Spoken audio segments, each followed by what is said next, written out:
Well, Immortal, I'm glad you asked what's going on. Because, Immortal, how the heck are ya?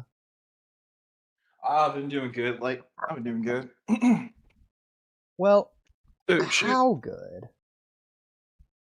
As in, I have been working on some projects in my spare time. On a scale of 1 to 10, how would you say your progress has been? I would say been going. I would say like around 80%. Very interesting. So Not 80% complete or yet. 80% good in terms of progress made? What do you want? I don't know. Uh, 80%. I think you cut out there. Yeah, Immortal. Uh, 80% in progress. Not I really fully. see. Oh, go ahead. Okay, how about this? Probably like instead of 80%, let's just say around 20%. Because I'm not actually fully done with it yet. Okay, well, you took 180 and you took the opposite of that out of the 100%, and all right, so we just did the inverse, but I'll accept it. Well, if it makes you feel better, I'd say False Perfections is at like 90 something percent. Not there Okay. yet. Yeah, I'm getting actually really close. I'm looking at distribution stuff now.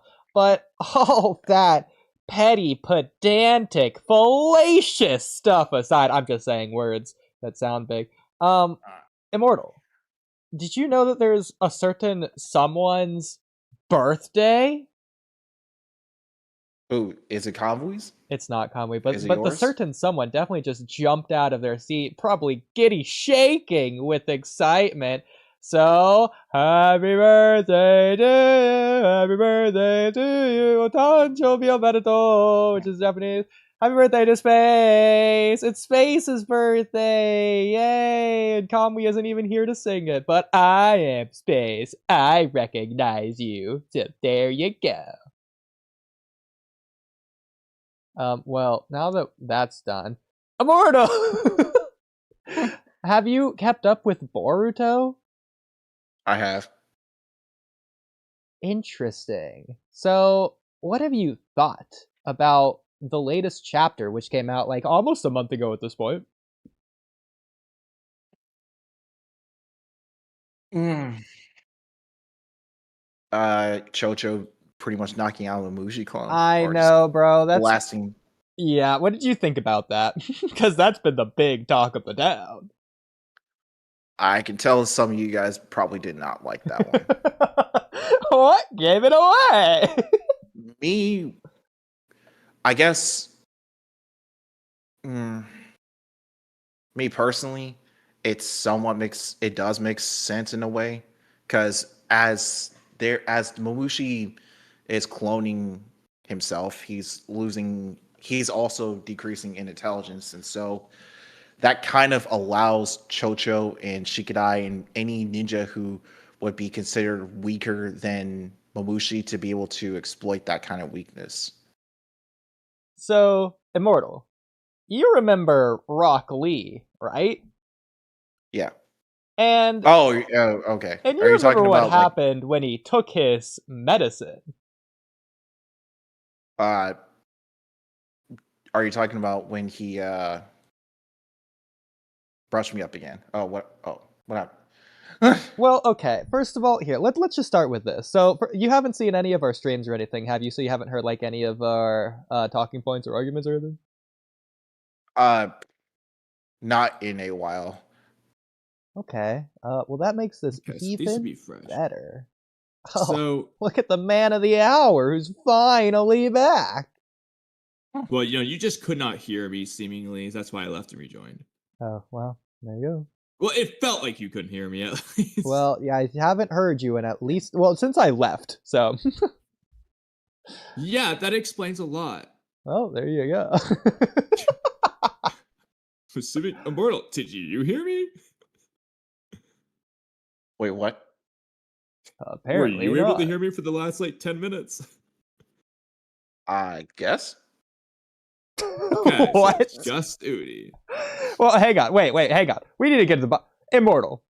It was a yes or no question. What do you mean you guess? Could you hear Kamui since you've joined? Yeah, I've heard. Whoa, no, never mind. Yes, I have.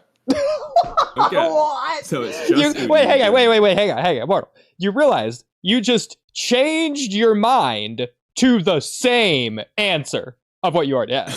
you realize that, right? I thought you meant like when Kamui had left to join in. I mean, when you first left. joined. Yeah. Before I left and rejoined, were you hearing me? Yeah, actually, I was. Okay. I'm so confused. I don't know. Whatever. It's fine, Oodie. Moving on. Which explains a lot why you just were seemingly ignoring everything I said. But, so, okay, Oodie, there's like 50,000 ways we can do this, but... I know. Well, you know where I want to start. Yeah, we'll start with the humorous one. Yeah, so... You know, technically... Yeah. What we're about to share, Immortal, is canonically consistent with the Naruto franchise, based on what we've seen. I'm so glad that I thought about this new argument here, technically, Kamui. I'm so glad that I thought about this. So, Immortal. Let's just... Okay, Immortal, what do you think the average person's IQ is? Before anything. Before we even start. The average person's IQ? Yeah, if you just had to, like, take the world's average, what do you think their IQ is?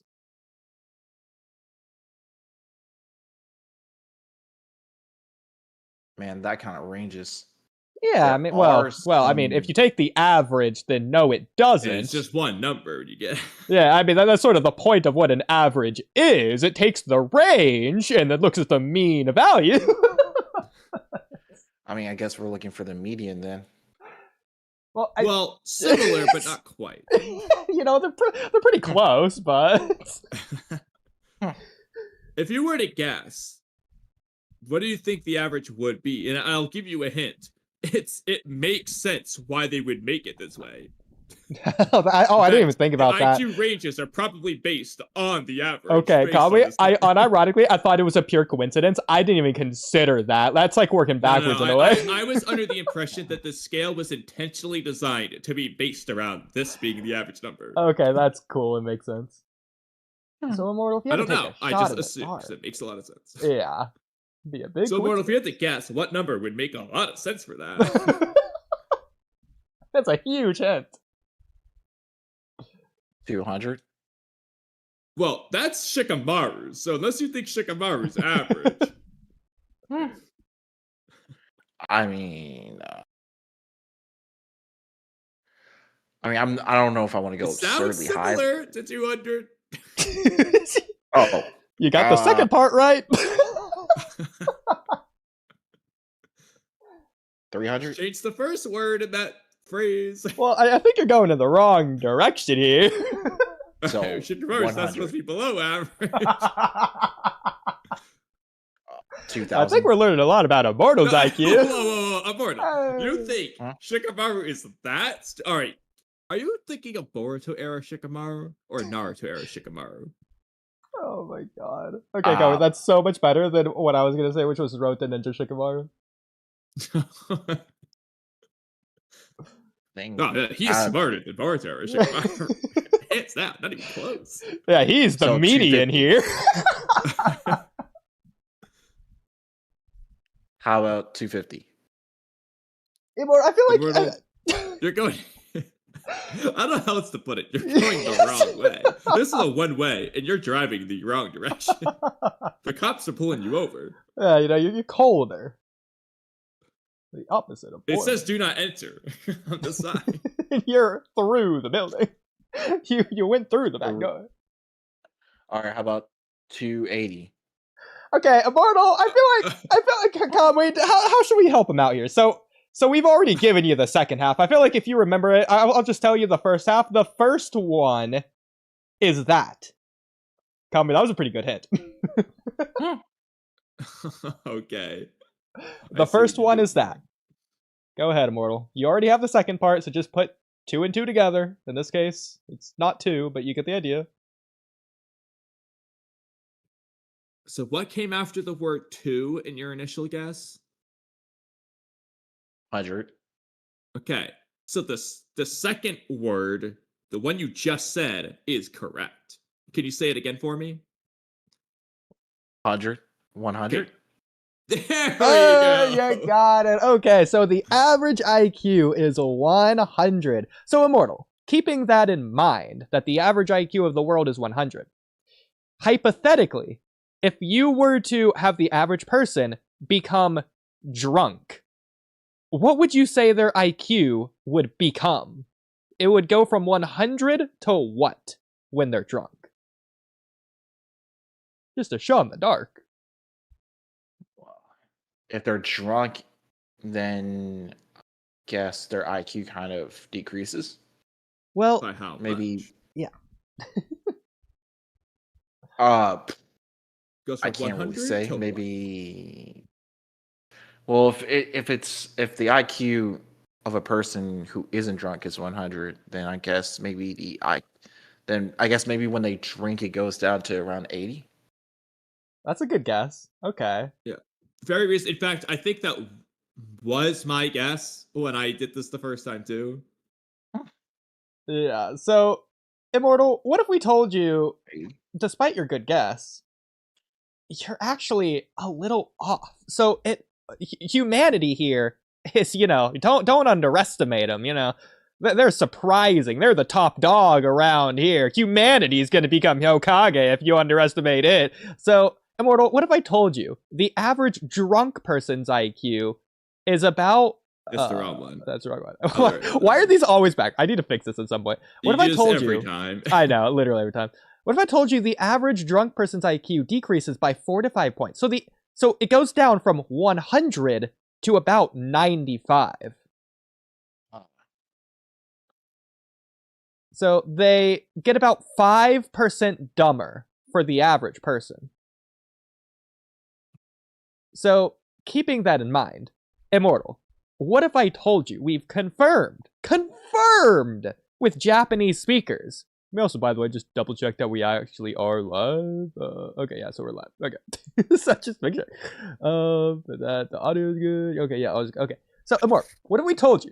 Probably should have done that earlier, but Immortal, what if we told you that Mamushi, the way he has been depicted to be dumb, is the exact same as a drunk person? That is, the way he is speaking his dialogue, he is slurring as if he is drunk.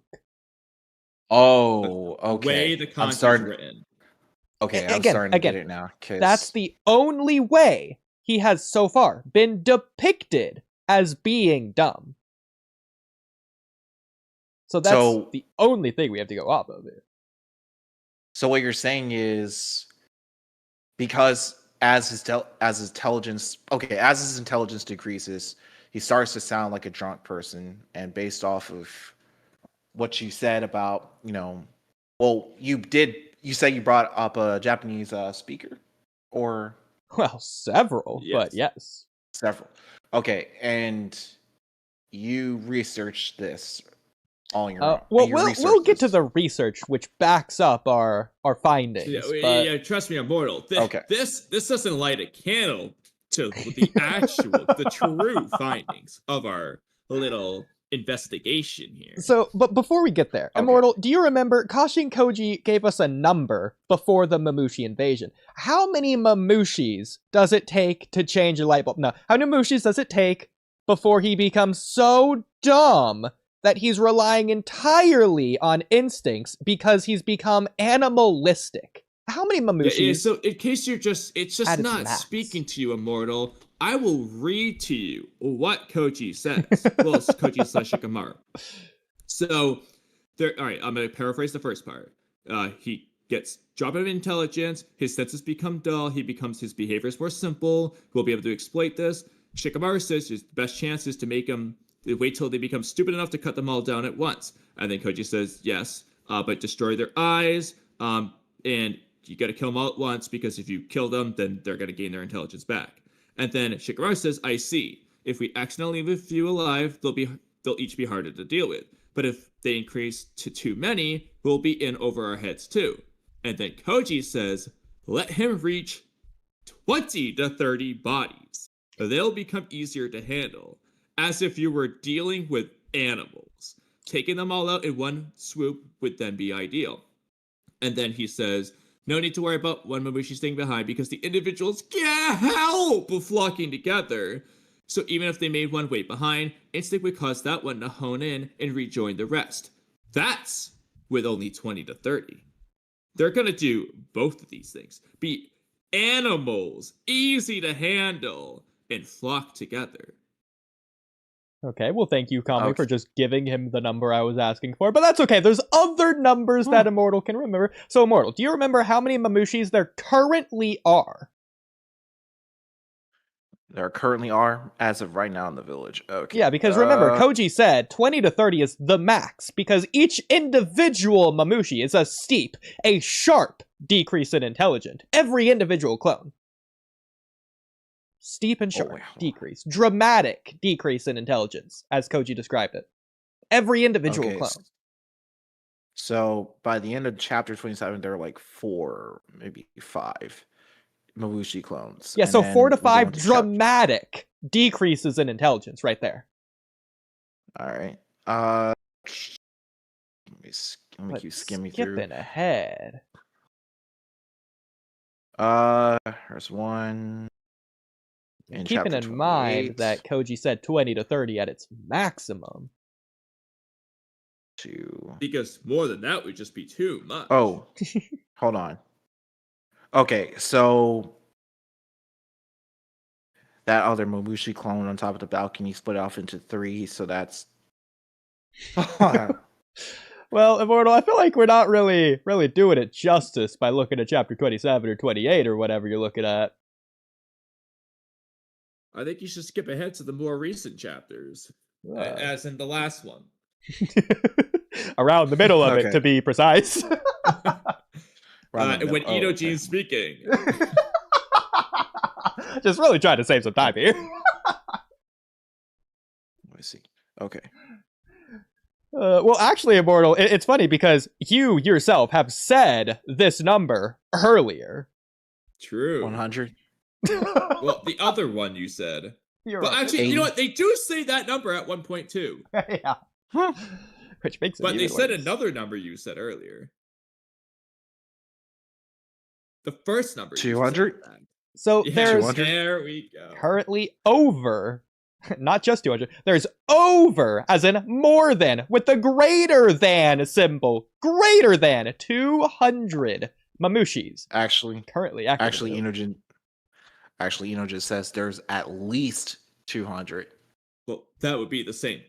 Well, okay, it includes 200, but yeah. It's 200 or more, not less. Well, to be fair, does at least work like that? 200 I guess or it would. So, like...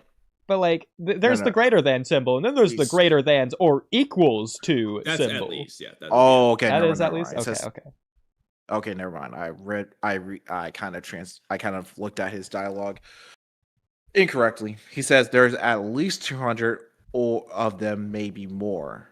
So 200 of them. That is the most redundant sentence of all time because that's what at least means. But ignoring Itoji being stupider than Mamushi, intelligence has been dropping. So that means at least 200 dramatic decreases in intelligence, where the average IQ is 100, and what we have to show for it is an IQ of around 95 for the 200 Mamushi clones. And that's if you're using the regular average of the entire world. The wrong standards. Well, I'll also just add this really quick. So, Immortal, at this current rate, assuming a linear decrease in intelligence, if it goes down from, let's just say Mamushi's the average of 100, and he's at 95 now with 200 clones, we did the math. You need 5,000 Mamushi clones to get down to an IQ of 0. So, there you go. You know, the 20 to 30 that Koji was speculating.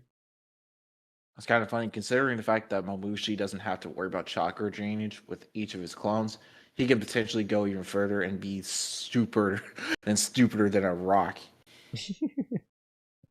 Well, but that's. What if I told you, Immortal, that Ikimoto is from a certain specific country? He's not from the whole world. He lives somewhere. Do you know where that is? Japan?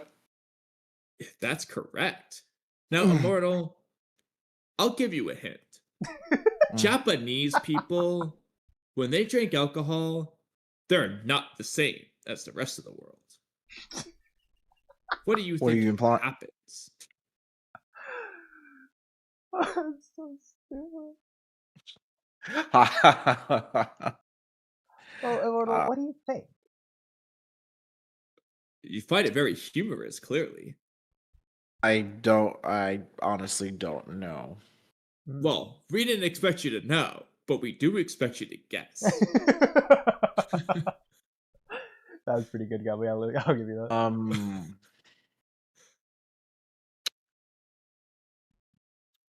What do they do?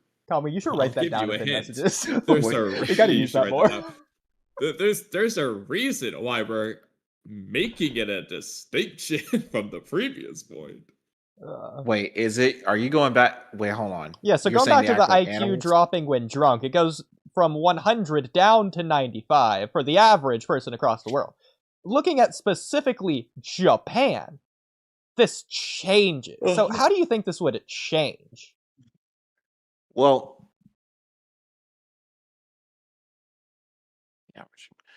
4 to 5 points. I would guess you're saying that I would guess the more they drink, the more that pretty much goes down further 5 points. So we start at 95. I mean, 100.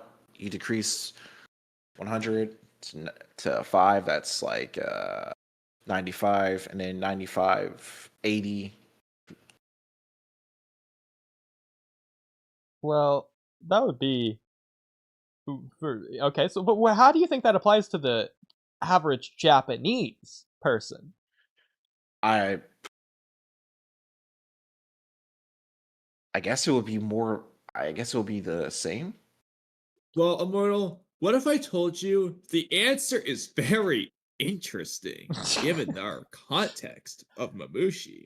As it turns out, it's not what you would expect. You're wrong. What? So what are you're implying they're going to act like animals? Well, not quite. In fact, quite the opposite. So, Immortal, would you like to read this off for us all? Okay. Moderate consumption studies. A 2000 study from the National Institute for Longevity Science in Japan suggested that moderate drinkers, less than 540 milliliters of wine or sake per day, has slightly higher average IQ, approximately 2.5 to 3.3 points than teetotalers. Teetotalers. I was like, the tattletellers. Oh, so that's what it felt like to me. So, Immortal, with this in mind, what if I told you Mamushi has consistently been portrayed as only smarter the more he splits up? And what if I told you, based on what we've seen, that is consistent for the Naruto story? So in other words,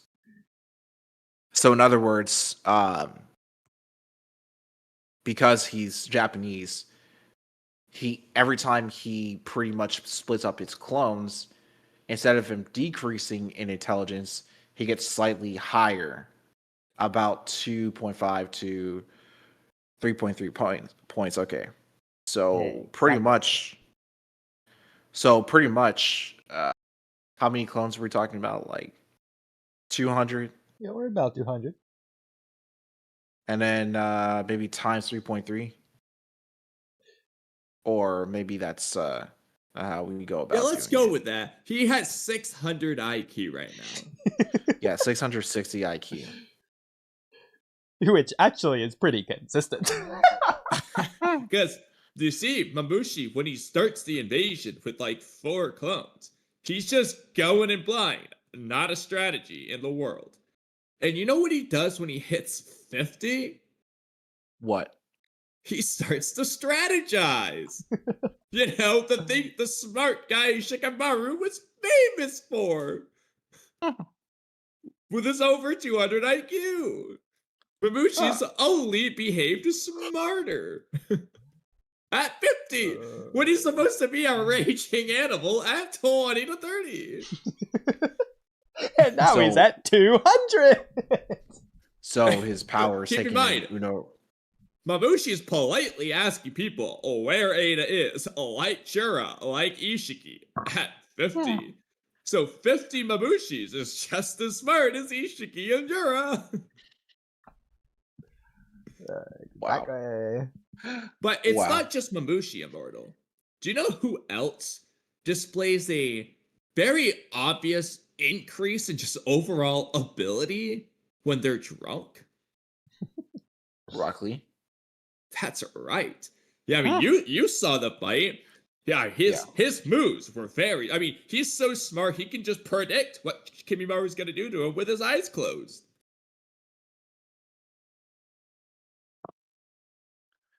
So it is consistent. That guy.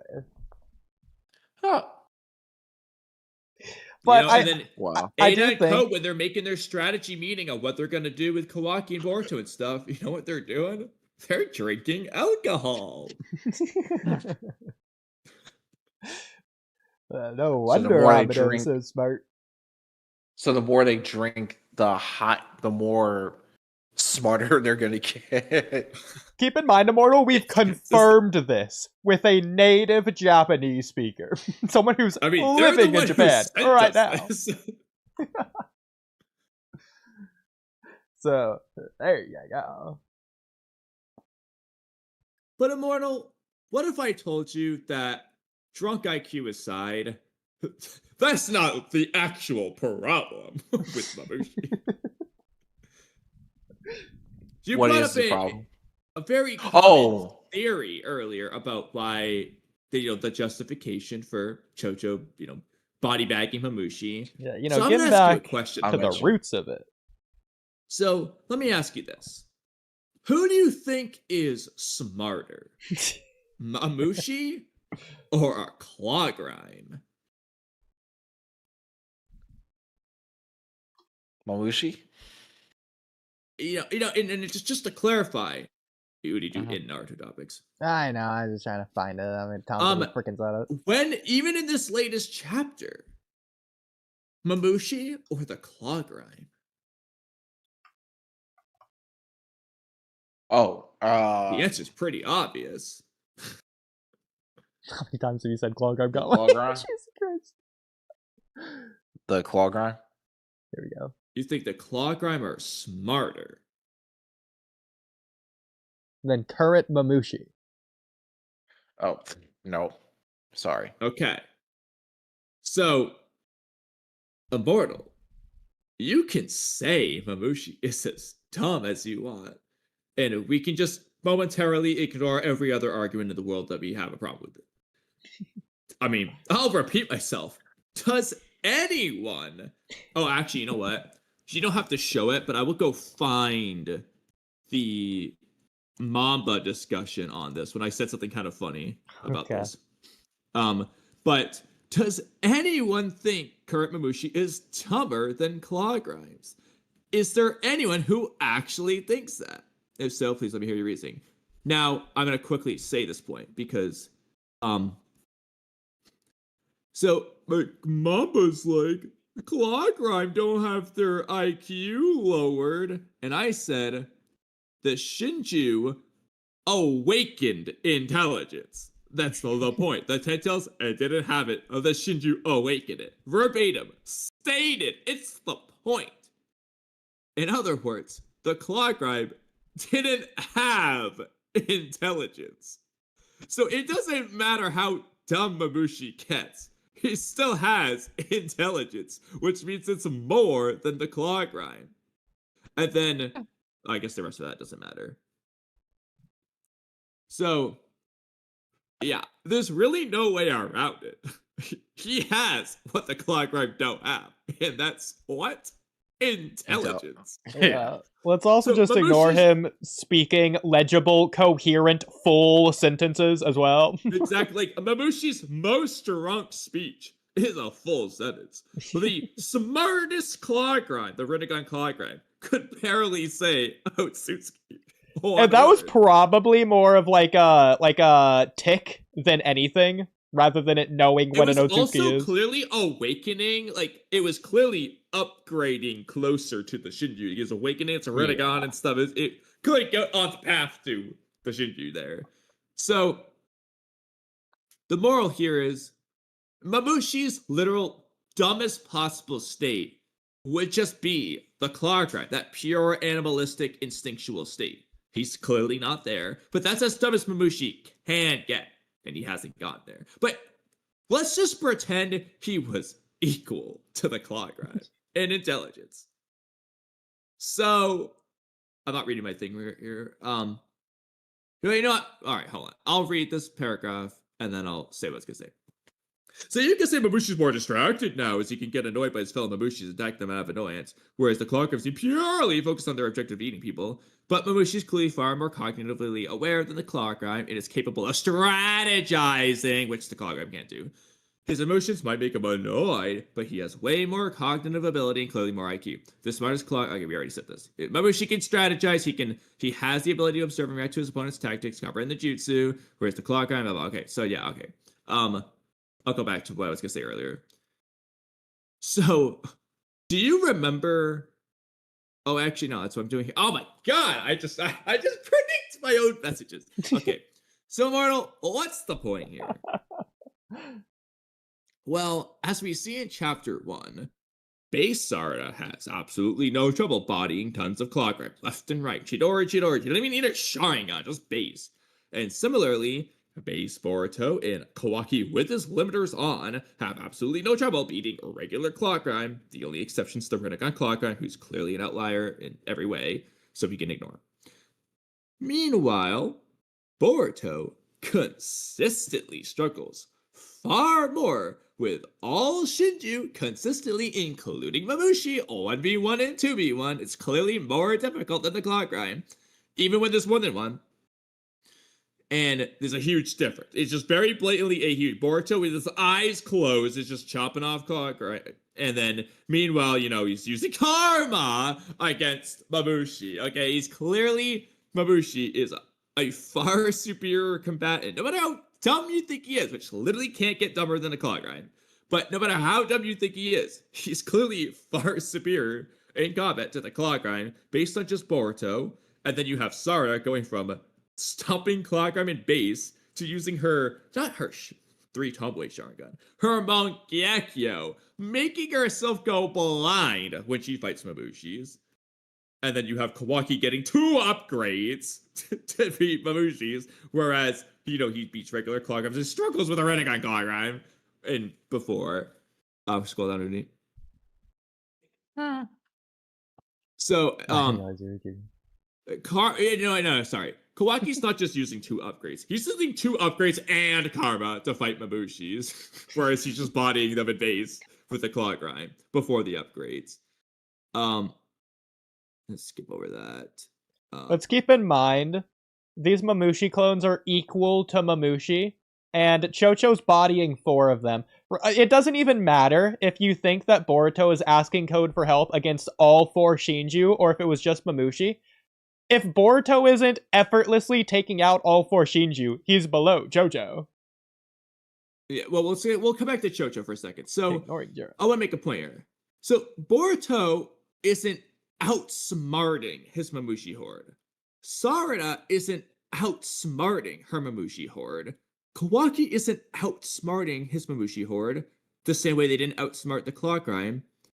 They're just using higher levels of power. Boruto activates Karma. Kawaki activates Karma, gets 2 upgrades. Sarada activates her Mangekyo. They powered up to beat Mamushi. There's no strategy. They're not doing, like, Sarada's the easiest example. There was no IQ in her fight. She just activated Mangekyo GG. That was all there was to it. Okay, Which is no blinding strategy. her, by the way. She has a limited use. She did not strategize against Mamushi. She just speed blitz one-shot GG with her beams and shit. Meanwhile, base Chocho's blowing their heads off. Yeah. So, again, Mamushi is clearly far superior to the Clawgrab, regardless of how much his intelligence dropped. Because again, the dumbest he could ever possibly get is no intelligence, all instinctual, which is what the Clawgrime are. He's not there, so he has 4 intelligence. Now, what's everyone's argument? Mamushi can't amp his durability because he's too stupid. So, that either isn't true because the Clawgrime can, or the Clawgrime can't either, and it didn't matter because when Team 10, Shikanai, Chocho, and Inojin, the full Team 10, plus Himawari, fought against 3 Clawgrime, they struggled. Do you have a picture of this that you posted? Kawaki had to save them. Like, Inojin was gonna die alongside Himawari because the Clawgrime is gonna eat them. They struggled. And then, I don't know what you're looking for. Do you have a picture of the Clawgrime fight? Nobody can get it very easily. Yeah, because I'm pretty sure at some point Chocho punches a Clawgrime and its head doesn't blow up. It does not blow up, no. So there you go. She just punches it. So why would Mamushi's durability be lower than a Clawgrime? Let's say they have equal intelligence right now, which they don't, but let's say they did. Why would Mamushi be weaker than a Clawgrime? Is that really? I sent a few images in chat here. And let's say that he is weaker than a Clawgrime. Then why is Boruto struggling with him?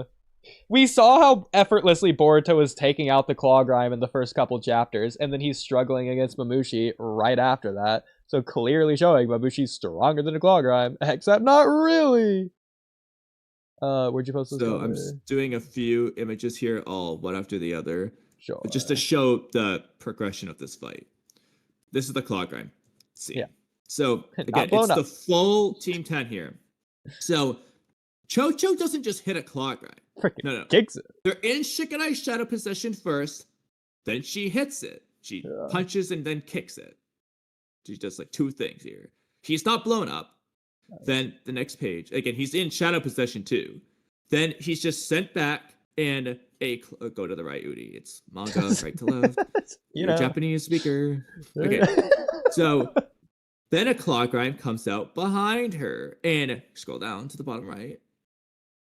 Oh no! Chocho and Shikanai, if it's just the 2 of them, Chocho's gonna die.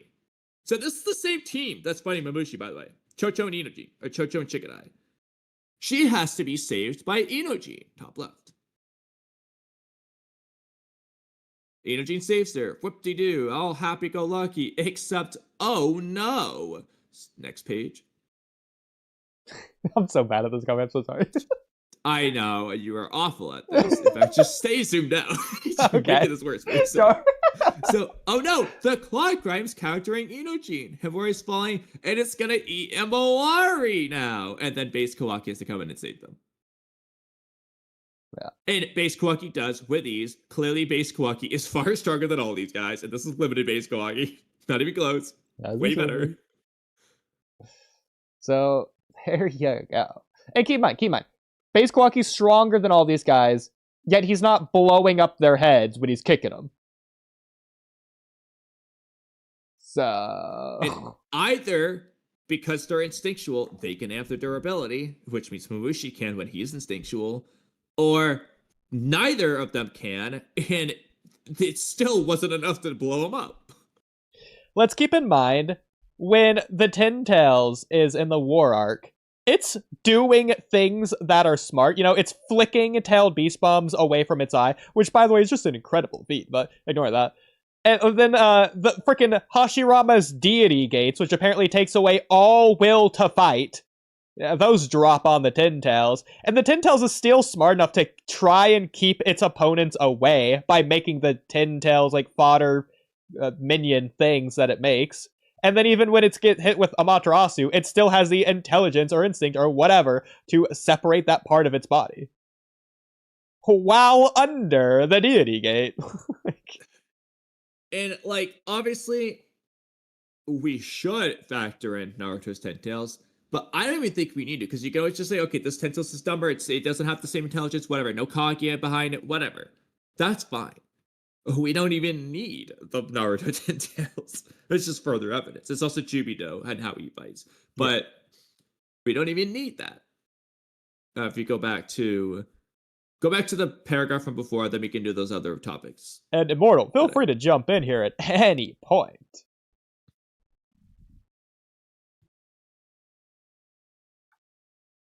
Immortal? Immortal might not even be here. He's muted, yeah. Oh. Well. I knew we were talking for too long. But I guess they can scroll back. Scroll down off all that. Okay.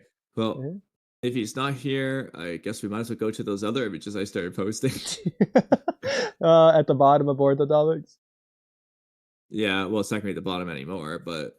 Sure. I mean, do you not just want to continue off where we left off anyways? Or we'll just keep going? We've already read this. Okay. Well, do it now. So other pictures, you said? Yeah. It's definitely not the bottom. Yeah, I know. I said it's not the bottom anymore. It's just when you start seeing a bunch of Mamushi and Inojin. Okay, it's below 2 Naruto Explained Twitter things. We'll just start from there. Keep going up until you see Naruto Explained Twitter posts. You're almost there. Okay, stop. Now let's go down. We'll just start with this and then go from. It would just read. This isn't directly the pictures, but So real talk. This Mamushi arc severely substantiates our interpretation of quote-unquote stronger than Jigen. There's really no excuse to have Mamushi relative to Boruto, who's stronger than Code, and Code, who's stronger than Kabuto Jigen, and to have any combination of Team Inoshikacho beating even a single Mamushi. However, if it was all base Jigen, and Kabuto Jigen is meant to represent something more akin to Ishiki himself, who's implied to be stronger based on the Shikamaru statement of the Prophecy Arc of Chapter 73. Also, the fact that that's what Kabuto Jigen is, literally using 100% of Ishiki's power, but that's besides the point. It's not going to be perfect, but it is at least significantly more reasonable. Base Jigen was a monster, obviously. But we can better accept, and he should still be stronger than the other members of Kara, based on our stronger than Jigen interpretation. But we can better accept Time Skip Delta taking on a hypothetically stupid base Jigen, as opposed to her taking on stupid Ishikis, power-wise. Obviously, the same would go for Team Ishiki. My only problem with this, I feel like Jigen's intelligence, well, first of all, that wasn't the reason he was so strong. It was just on top of the reason he was strong. But Jigen's intelligence, so Jigen, to me, from what I saw in the fight, especially the Ishiki parts, if you will say whatever about Jigen for a moment, Ishiki is it's probably the biggest stomp in the entire Naruto series. How much farther above Ishiki was than both Naruto and Sasuke combined. I mean, we've seen it. He's doing 360 kicks on Sasuke, like it's effortless. Like, it's crazy. He is several, not one, not two, probably not even 3. He's probably like 4 or 5, if not more, tiers of power above where they are at, which is the most ridiculous thing in the entire series, in my opinion. It's not even close. Not even close.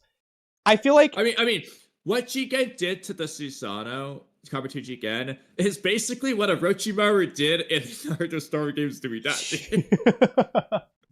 You know? But even more effortless. Ridiculous. I feel like, to an extent, Jigen and Ishiki knew the power levels of Naruto and Sasuke, so ignore him fighting like a smart individual. Jigen's power level, and Ishiki's power level especially, is so much farther above what we realistically saw, because I feel like Jigen and Ishiki have the intelligence to hold themselves back and show restraint to fight around Naruto and Sasuke's level. Whereas if you just take like a dumb Ishiki and Jigen that are just fighting at whatever their normal power is, just stupidly, they're just speed blitzing and one-shotting. Well, I mean, realistically, I see what you're trying to say there. If we were going to take anything we actively see from Jigen and Ishiki and say, this is how an instinctual, stupid Jigen would fight, it would specifically be when he's doing the Susanoo Naruto Kurama Avatar nonsense, where he would just speed blitz kick through the Susanoo, speed blitz uppercut Naruto. He probably won't do the neck rod block thing, but he would just like fly around speed blitz kick, fly around speed blitz kick, and that'd just be what he's doing. Now he might get caught by that strategy with the Meto Tejikara and the sword to the neck, because he's not as smart. But like he's gonna do the same kick through the Susanoo thing. And they're going to have to actually do a smart strategy to beat him. They're not just going to speed blitz one shot blow up his head like JoJo. Yeah, I mean, to be fair, this is the whole reason that Boruto and Kawaki are doing so well against the Mamushis anyways. Not because they're speed blitzing one-shotting, unlike JoJo, but because they keep catching these Mamushi clones off guard. They just consistently keep doing that. That's how they keep one-shotting that's them. the thing, though, but that always makes it worse. Because, again, Boruto's using his Byakugan Shuriken Jutsu to fly the Shuriken around the building to hit a Mamushi literally in the teleporting. Versus speed blitz one-shot blow up his head. You know, like, it's just... And that Mamushi saw Chocho coming. Okay, I'm so sick of the arguments of, oh, he's on a mission, he's after Ada, he's not worried about, Shikacho, but he's worried about Boruto and everyone else. So, but what, he's gonna fight Kobu for 10 minutes? Exactly, bro. But, oh, but he's looking for Ada. Nah, bro, if you're worried about Kobu, you're not worried about Ada. No, but the thing is, these Mamushis, because of their drop in intelligence, are somewhat... Well, this is just another complaint that I think I wrote down, but, like, as Mamushi's gone quote-unquote dumber, he's quite literally, like, half of them are just getting distracted. Like, they're not honing in on... The instinctual thing Koji said is just wrong. Like, the whole point is, as he gets more instinctual, the only two things on his mind are going to be go after Ada and fear Jura, which means don't attack the village, like, external damage. What is Mamushi doing now? He's getting distracted by Kobu, and he's freaking shooting fire style across the village.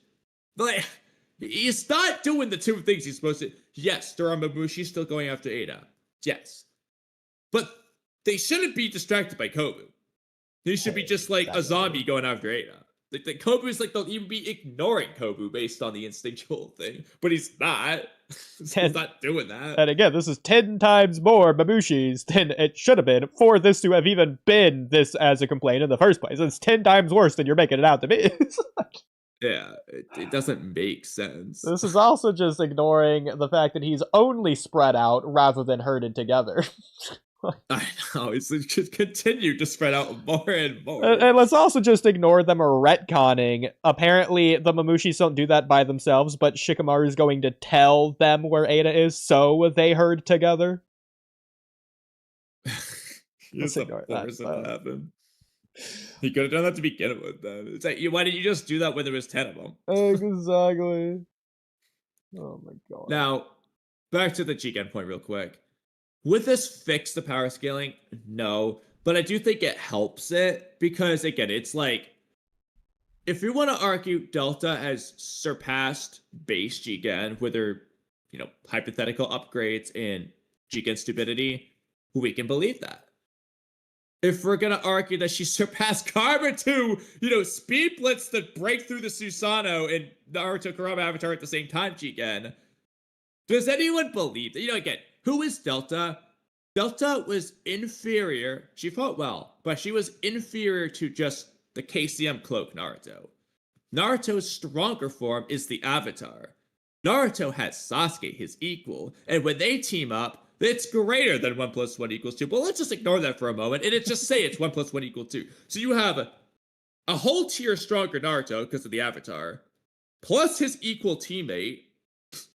So we have gone 2 tier. Actually, we've seen the result of 1 + 1 = 2 with Naruto and Sasuke. Naruto goes from a weaker than Fused Momoshiki to beating Fused Momoshiki with this as the team. Like, you see the Golem interaction. The Golem is beating the Kurama Avatar. Then when you add the perfect Susanoo, the teamwork, they destroy the Golem. So they go a whole tier higher. So we've gone up 2 tiers. And Jigen clearly demonstrated a whole tier over that. So that's 3 Do we think Delta with their 0 showings, has gone up not 3 tiers, but a 4th tier because she's bodying Mamushi's. So, do we think Delta has gone up 4 tiers of power? Does that seem believable? No. But if she were to go up a half a tier or even a 1 tier, can we believe that? Sure, we can. It's reasonable. Yeah. 4 tiers? No. Because we've seen generally where the Kara inners are. Delta, she's not a smart fighter in my opinion. Maybe you could say she's smart in some instances, but overall, she doesn't seem she's very just average. witted. Okay, like I don't want to say Delta's stupid. Code's not stupid. Delta's not stupid. Boru's not stupid. They're just average. Koji, Jigen, they're smarter than the others. That's the difference. It's like exactly. Tamari, well, actually, Tamari's pretty smart. Yeah. Who's the best example? Okay. Tayuya? Yeah, Tayuya's not stupid. Exactly. She might even be slightly smart. She just seems like pretty normal. Like, she's like a normal Chonin/Chunin level smartness. Shikamaru is just ridiculously smart, is the difference. Yeah, the point is, when these girls get angry, they more so fight with that angry energy than they are using tactics or strategy. That's not to say Tayuya or Delta didn't use any tactics or strategy in their fight at all. Like whenever they're trying to catch Naruto off guard or Shikamaru off guard or whatever they're doing, and yeah, Tayuya uses a lot of strategy. But at a certain point in time, it just gets to where she's just mad and she's just trying to punch her head off. Exactly. That's really what the fighting devolves into. But that's Delta's power level, and keep that in mind, Delta is at least implied to be below, if not relative to Koji, who is below, seemingly, Code, who's the strongest Kara inner, and then there's a very clear, I don't care what anyone says, there's a very clear implication. Because of the Boro thing after the Delta fight? It goes base, just in part 1. It's very clear the order. It goes a base Jigen, then Code, then probably Koji. They don't technically imply Koji, but is probably where you put him. Then Boro, then Delta, and then Victor. Deepest down in the manga. Yeah. I mean, Koji did prove himself, in my opinion. He did. Well, again, this is another good point. Ignore the Konohamaru fight after the Owl fight that Koji had, as well as the anime-only Kakashi fight that Koji had, clearly indicating he's at least capable. The fact he went up against Jigen, like, I know it's only less than 10% Jigen, and technically he has all of his intelligence, but, like, that shows you Jigen's power level. Koji is 10% of that. Exactly. I mean, and I do think you could even make a case that Koji's stronger than Code, but the only implication was that Code was the next strongest, even with his limiters on. That's with limiters. Code was supposed to be the second strongest. Yeah. And then you would have, like, again, it seems implied, especially when you have the anime, that Koji's over Boro, and so on. But that's the implied order. So it's not even like Delta is neck and neck with Jigen. No. I mean, she's at the bottom of the barrel. Once Victor's dead, she's the weakest member. That's the implications that were being given. So we're being really generous. I mean, it also makes sense. She's the first one we fight. Typically, that's how that goes. Exactly. Which I'm going to get to in a minute about Mamushi, but and it's not necessarily the first, but what we're going to get to it later. But what is consistent is usually the last isn't the weakest. You know, like Hidan wasn't the first Akatsuki member to fight, or even Zetsu. But they're also not the last. You know, so Zetsu doesn't really count. He doesn't really fight for the most part. But yeah. But anyway, going down this, Chiat's putting it out there. This is in the same chapter, shortly after each other. Over 100, no signs of random stupidity, none. He's just looking for Ada, as he already was. So, there's... I don't remember which came first, but it doesn't really matter. Oh, so, I just realized another problem, Kamui. You're gonna laugh. There's over 100. I can't keep count. there's at least 200 of them. so the number doubled, and he can count again. Wherever that was, I don't even know. We can just say that's a time thing. He can't keep, he just add extra time or something. That doesn't make sense, but it's fine. Let's go up. Yeah. Okay. So again, both of these are shortly after each other. Like there's no indication of like a new skyrocketing number. Like starters looking at the same ground. Mm-hmm. They're roaming about looking for Ada, but as you said, no sign of engaging in random acts of destruction. They're just they're just doing the same thing they already were doing before this. They haven't changed their behavior yet. At over 100. Their behavior is identical. Now, this is just, that's not a critique. You can skip that for now. Okay. Guys, your excuse of stupidity does not matter. This is in the same chapter. Stupid over 200 Mamushis are capable of tanking off-guard attacks from angry Mamushis, and Chocho can still punch their heads off. In fact, there are likely less Mamushis when Chocho does it, since Sarada and Delta took out several after the first image, which is Mamushi versus Mamushi, and before the last image, which is Chocho versus Chocho. Yeah. So in between, more Mamushis are getting killed. So he's only getting smarter because of that. And let's just, again, like 2 chapters ago when Mamushi fell off the roof, that hurt, he said. He was in pain from falling off the roof, so...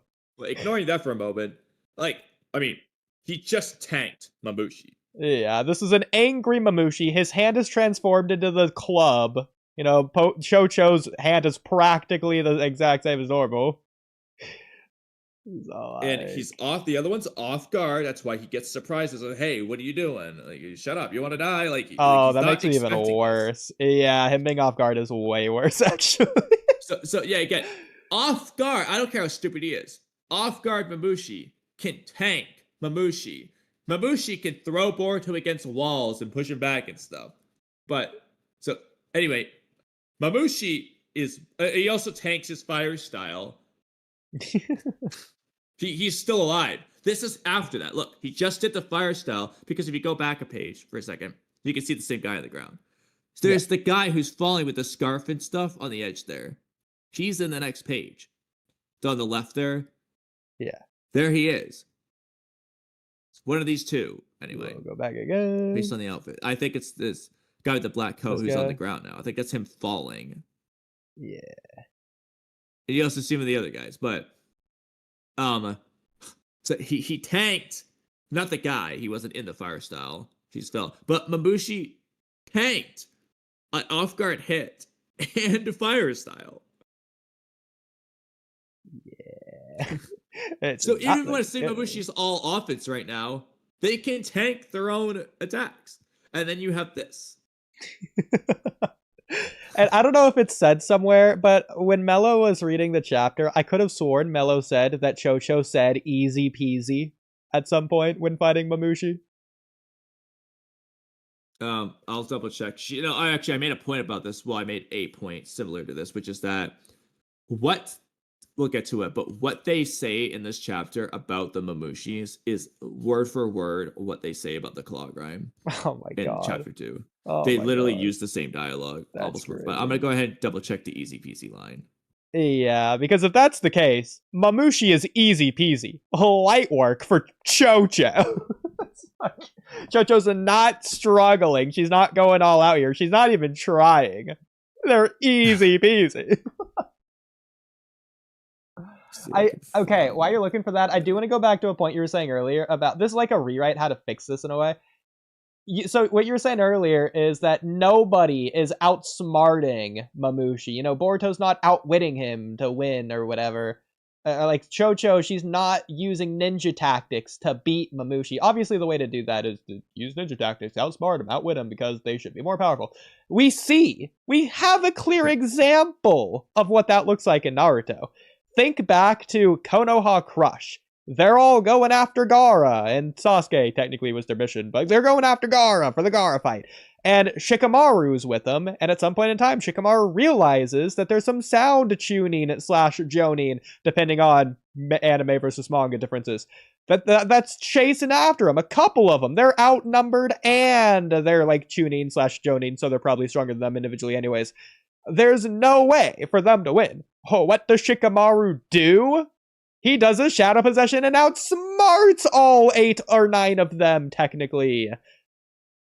Technically, they still outsmarted him. He just didn't have enough chakra to continue because they fought a match previously. Hey, exactly. And shout out Asuma, who really saved the day there. But that's what this should look like. This, if anything, should be a bigger power difference than Shikamaru to those tuning / joning from part 1.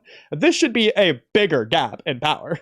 Yet Shikanai and Chocho are stronger. So imagine, Shikamaru, he doesn't use shadow paralysis on the 8 jonin. He just uses taijutsu and kills them all. You don't need Asuma to come in and save the day. You don't need any special clan secret tactic. You don't need 200 IQ. You just speed blitz one shot. That's what Shikamaru did to those sound jonin. That's what Chocho's doing to this Mamushi. It's the same thing. I'm trying to find Shuyuka and I were talking about rewriting. I can't seem to. I'll try searching Shuyuka. I don't know where. If Immortal's here. Oh, he's deafened. Okay, never mind. Immortal's not coming back. Okay. What about that sequence where he took himself out? What about it? Wait, Oodie, you think spoilers will drop tonight? Well, I'm glad you're asking, because I'm doing once again, the spoilers inbound title, for the clicks or whatever. Well, I'm not lying. The spoilers are indeed inbound. They're gonna come. I don't know when. They're not here yet, but they're coming. I'm not wrong. I mean, technically, we already got the first sneak peek, which Kamui has seen and I haven't. So there you go. But I get the general idea. I literally haven't seen a single thing, but I got the idea. Damon. That's sneak peek. There you go. Yeah. From what I understand. I saw it on accident because of a Troy thing. Of course. But yeah, but I haven't seen it I don't at know all. why I can't find. I'm so happy. No, but I'm so glad you got this. Of all points, Kamui, I think this might be the strongest point. Mamushi tanking Mamushi, but not Chocho. Again, even if you want to say Chocho's off guard, so is Mamushi. Yeah. Okay. This is actually this is funny, Kamui, you're gonna laugh at this. This panel of Chocho blasting Mamushi's head is one of Ikimoto's only panels where he didn't draw a sweat bead. Yeah. Chocho's not even sweating for the first time. She's applying more effort when she's not in combat than she is here. It's just a casual. So I found the things I was looking at. Okay. I'll just read some of these because it's gonna be too hard to find. So just don't move. I'm just gonna. Do you want to share your screen instead?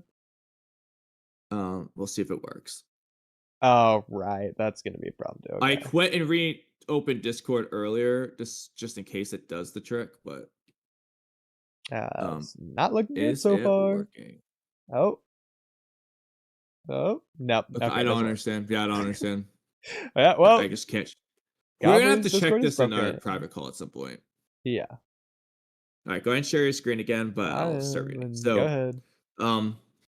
Shurika said, heck, just not drawing their heads exploding is an easier fix and keeps the tears in place. I said, or just show them struggling and needing Boruto's help. Shikamaru literally tells Boruto to assist Team 10, which he never does, by the way. He goes to Kobu instead. I did see you write and then, that. What? I did see you write that. I don't know if you copy pasted that to the Boruto topics or what, but I've seen. I might have. There's some things I did, but for now, I'm just gonna read this because I already found this. Shurika said, how would you depict that practically? I think we're in the same frame of mind that they should be struggling, and just showing them not killing any Mamushi can do that pretty easily, and can explain why they're so tired since they're fighting way above their weight class, but are basically getting nowhere. Like Boruto teleporting around works in a broad revision point of view, but I'm interested in the actual nuts and bolts behind how you want that to work, if that makes sense. I said, like you just said, just have them get nowhere. You don't have to make them only look bad either. You can start with just one, where they do an actually cool strategy to barely beat that clone. It can be defeated but not dead, it doesn't matter.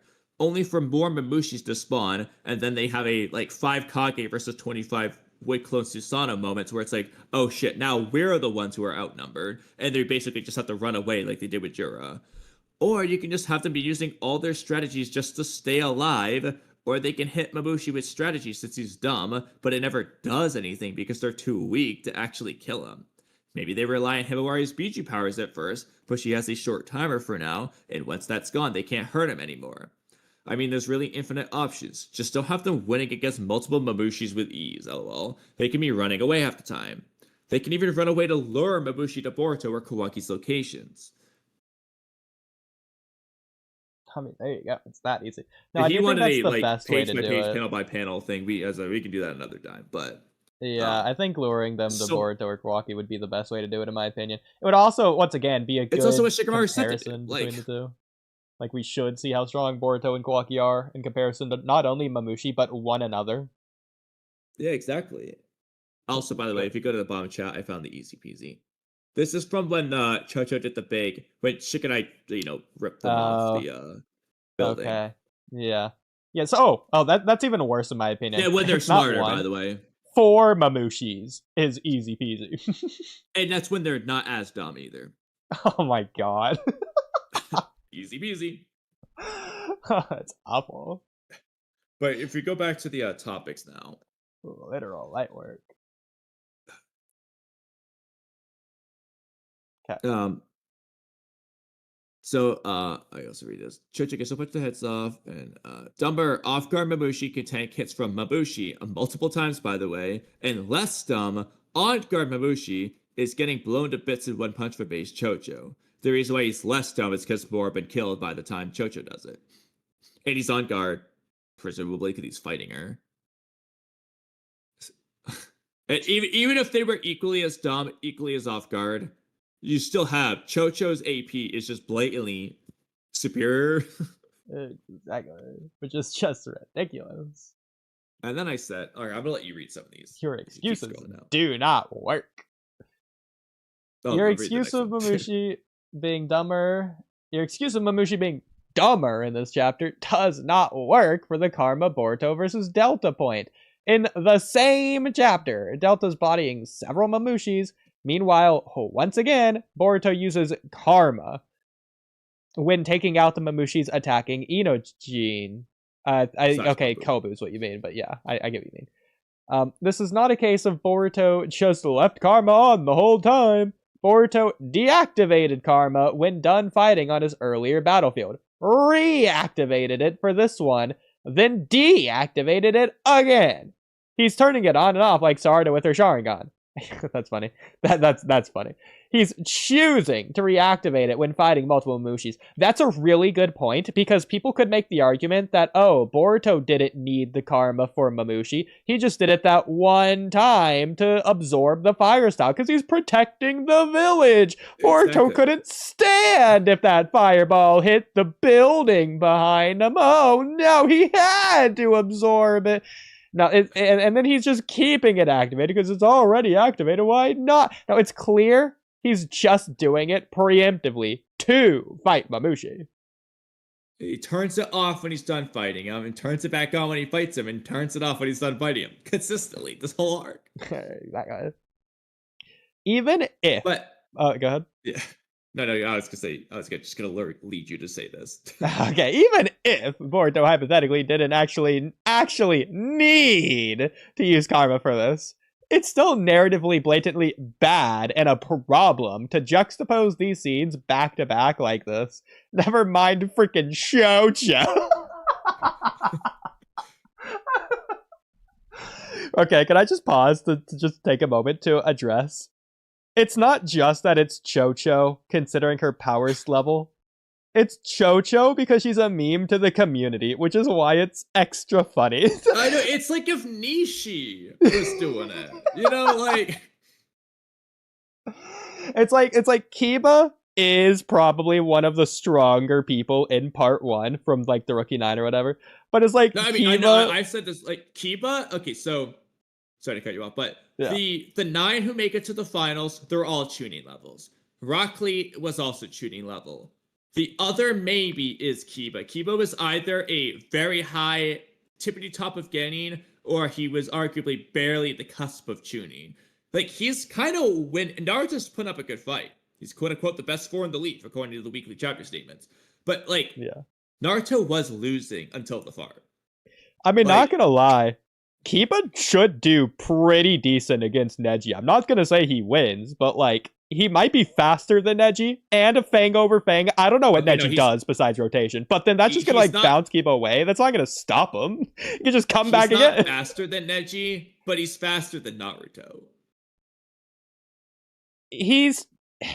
I mean, Kiba low-key is a speed demon. It's very clear that Lee was faster than Kiba, and Neji can beat that Lee, so he can clearly react to Kiba's speed. I'm just saying, Kiba's low-key a speed demon. Oh, no, he was. They were literally the whole fight. They're commenting on how fast Kiba is. He's too fast. Exactly. But then they make it very clear that Lee's even faster than that, so... Yeah, I mean, if you want to say basically, sure. To be honest, I don't know if Neji ever fought a gated Lee ever.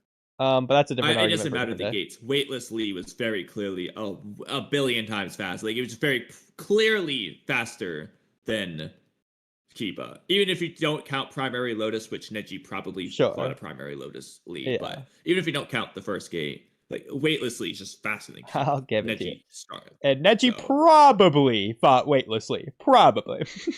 Yeah, you know, I don't think Lee was saving his 5th gate Heaven Lotus for Neji if he hasn't even tried Weightless. You know? Exactly, it's just beat ridiculous. We're going up a lot. And Neji saw Lee use the Primary Lotus. We see the flashback of when he learned it. So obviously Lee's used at least the first gate with Neji. And Neji doesn't actually show the extent he knows about Primary Lotus, actually. It's only the Hidden Lotus where he's like, what is that?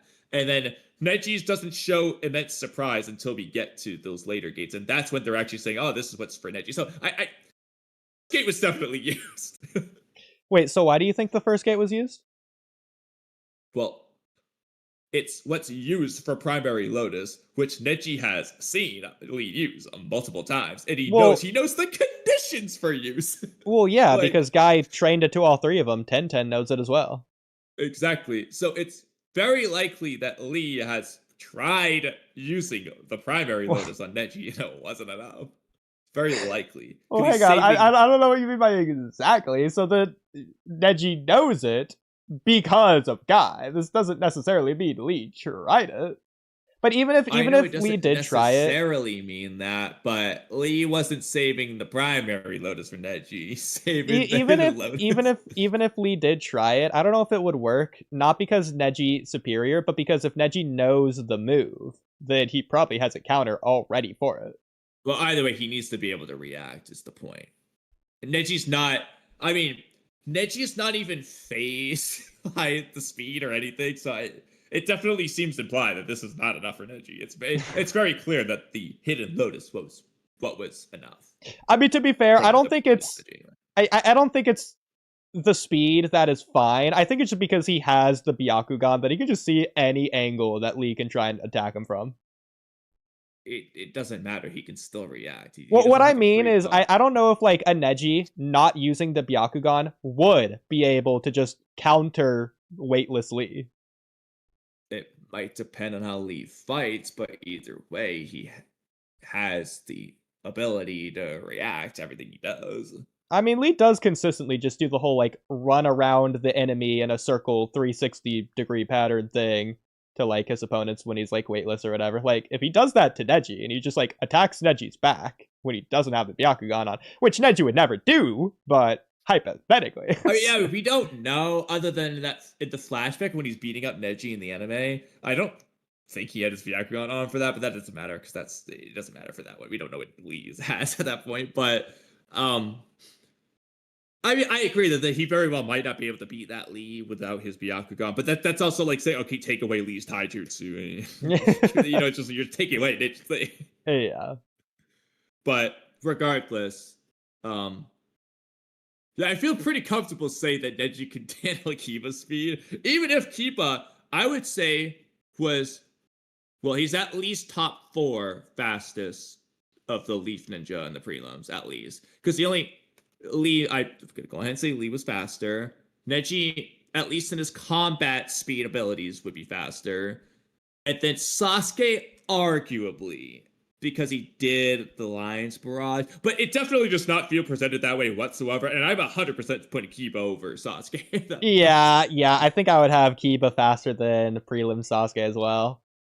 I would put him as the 3rd fastest, Yeah.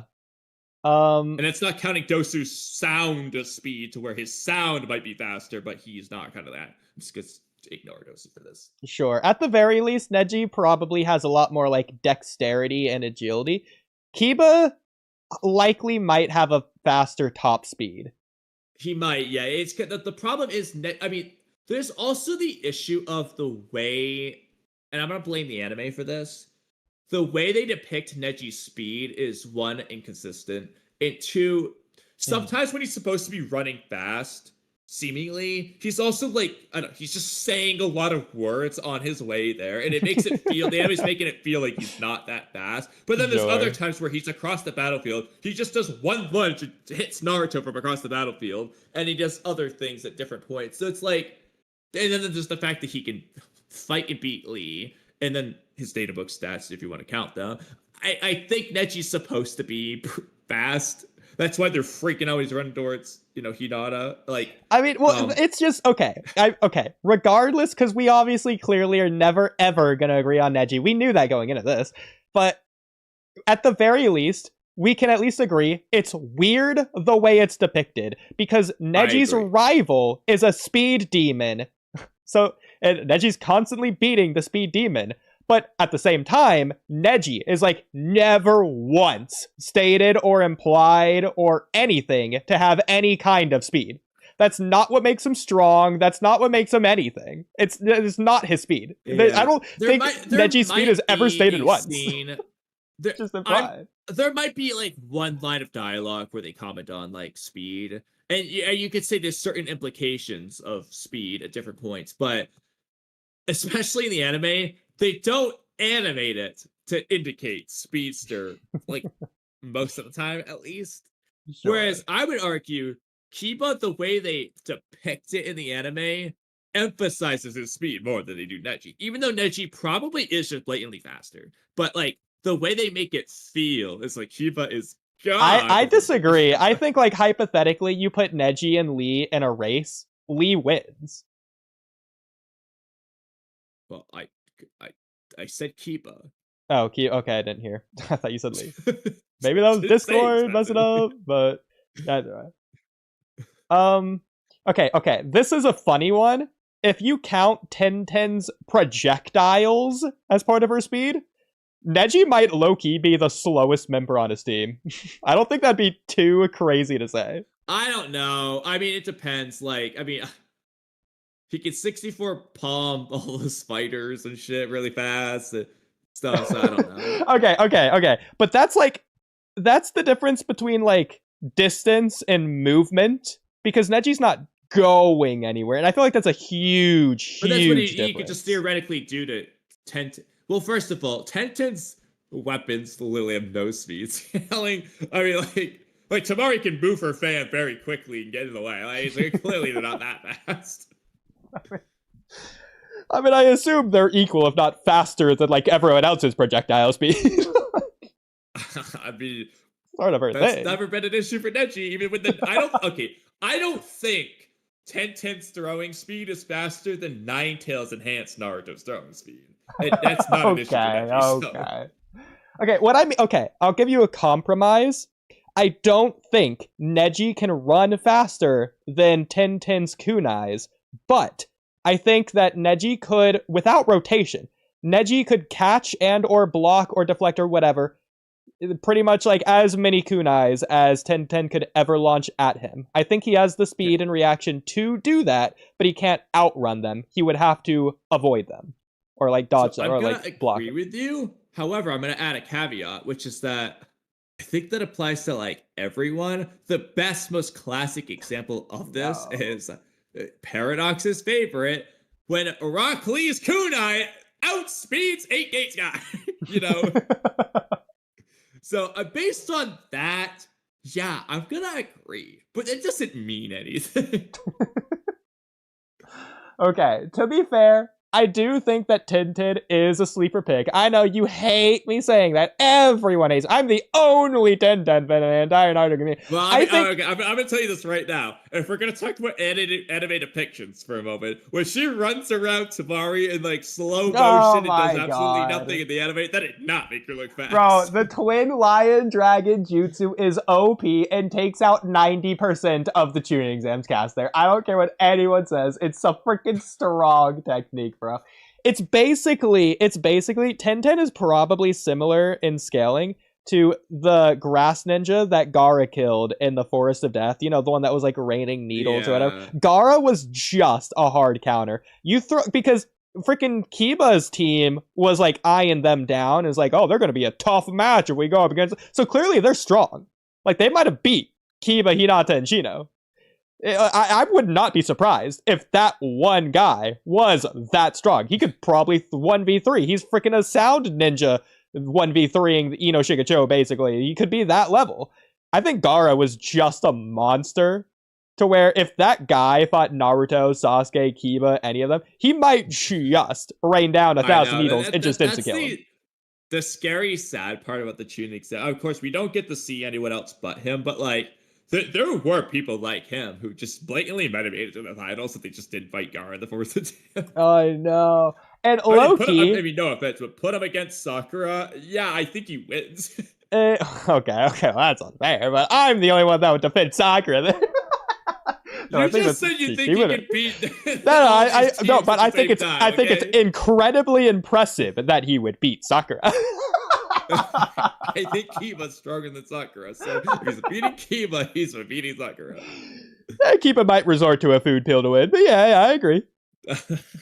Look, I'm not downplaying Sakura. I'm just saying Kiba's actually pretty strong. Yes. You could even make an implication of, this is going to sound crazy to some people, but you could make an implication that Kiba might be the strongest on the team. I had an argument and I kind of forgot some of it, but I remember some of it. Interesting. Well, if you account for the food pills, low-key, you might just be right. At the very least, I think it's a lot less contentious of if Kiba should be fast enough to be relative, not faster than Neji, with the food pill. Like, it's just crazy.